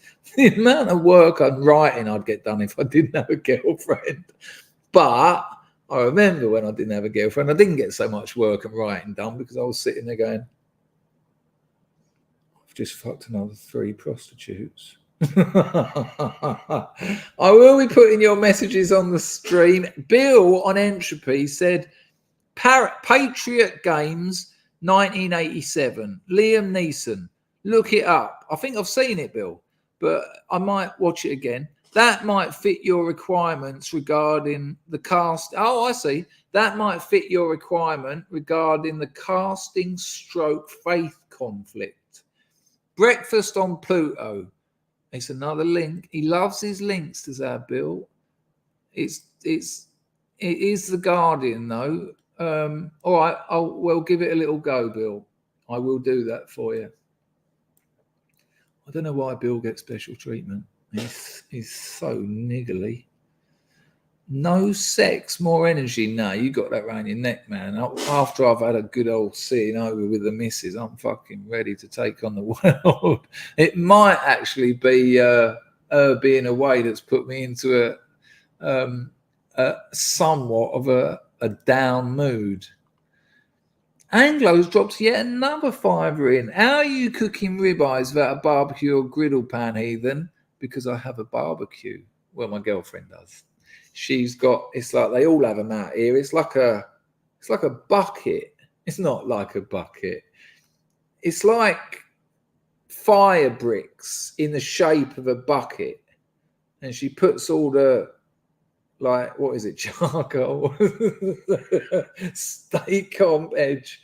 And yeah, she just gives it like a minute and a half on each side. And it's fucking amazing. Yeah. But when she's not here, I just grill it, and it's like. But I'm going to make a cake, lift some weights. I've got to. That will take me round to about 6 a.m. But I'll have a lay-in tomorrow. That's it. Anyway, I'm just rambling. People, it's been an absolute pleasure. We're going to have a little look at Bill's. The thing about niggling Bill is he said this is excellent, and we all know chances are it won't be. Do you remember that weird bloke who was just pulling weird faces that time? You got to give it to him though. He's still here and he's still niggling. There you go. That's fair point. The link is a cracker. Excuse me. 322 says, to be fair, Chris, you have told me to stick to the subject on a number of times. yeah, different context though. It was a weird thing for me to start talking about because the people in question weren't here, and it's not fair to dig people out who aren't here to defend themselves. And because I couldn't do that, I couldn't give the example. So it was almost like a skeleton of an explanation. Anyway, let's watch Bill's 2 minutes 20, and it's The Guardian. Oh, I know this. Everyone knows this, Bill. You niggling git. And I've already agreed to show it, but we've all seen it. It might be worth a watch. I have to put this out. This video contains references to sexual violence and race. Okay, so if that's going to trigger or upset you, maybe don't watch it.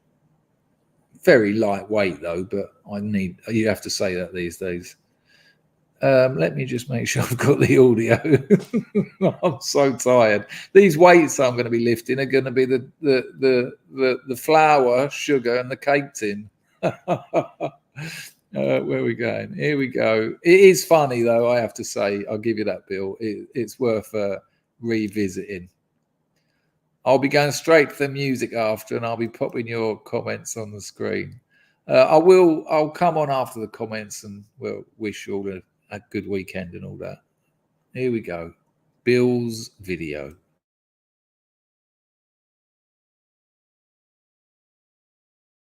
I'll tell you a story. This is true.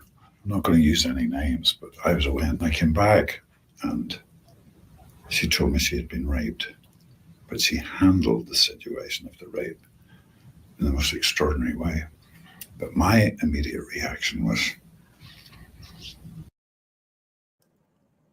you bastard. Look, wrong link. I just heard that and I just thought, what the fuck?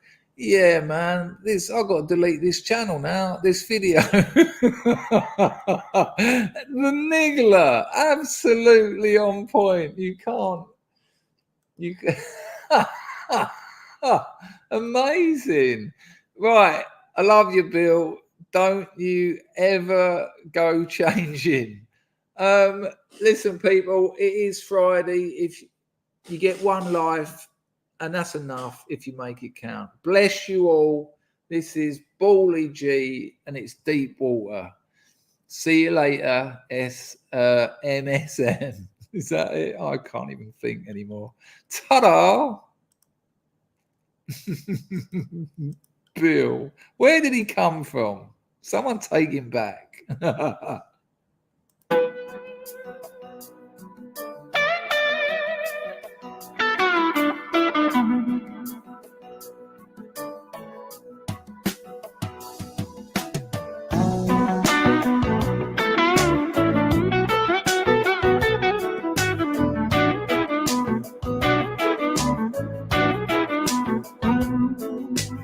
Everyone knows I'm gonna be the first man down. All my friends are sick of having me around. Good call, Sophist. We are off. Yeah, let's get some of those old last break. Can't go on taking all a man can take. Life is a curse, it only gets worse, and the world don't watch you drown. Maybe my mind will fail to ever find the point. Not on this string, Bill. I'm going deep, deep down underwater. Gonna make my grave underneath the wave. I'm going deep, deep down underwater. Gonna lay my head on the riverbed. You're right, Barnum. Looking back, I rejected every place I stayed. A woman says I'm lying in the bed I've made. She says warriors don't give up before the war begins. So I get high to justify the mess I'm in. People get mad and people get sad, but at least they have a cause. I struggle to feel emotion that could really trust. He hasn't been successful. I'm going deep, deep down underwater. Gonna make my grave. Jeff, the nearest he got was with Household, and I screwed that up. So, yeah, that didn't go down well. We didn't talk for about 4 years. Underneath the wave, I'm going deep, deep down underwater. Gonna lay my head on the riverbed. his eye guys that was a cracker earlier.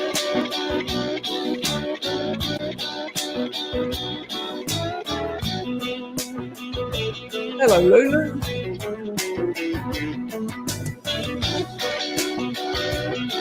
Night Anglo. Have a good weekend, man.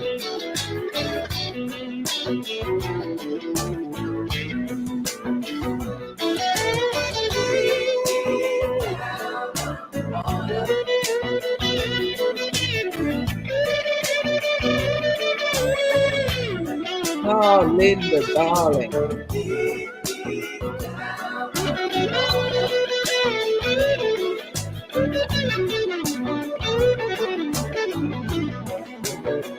I'm going deep, deep That's a bit naughty. water. Gonna make my grave underneath the wave. I'm going deep, deep down underwater. Gonna lay my head on the riverbed. I'm going deep, deep down underwater. Gonna make my grave. Right, listen, as that's fading out, I've put a request in the Scrubs lifeboat. Go and find it. I'll be putting the same request in there for the next sort of few days. I'm going to do something nice for someone, but it's all a bit secretive. That's why I've left it to the end. So, yeah, if you go to the lifeboat, you'll probably see it somewhere. Enjoy your weekend, people. Look after yourselves. I'm not lifting anything. I'm lifting my toothbrush and pillow. Ta-da, people. Hoita!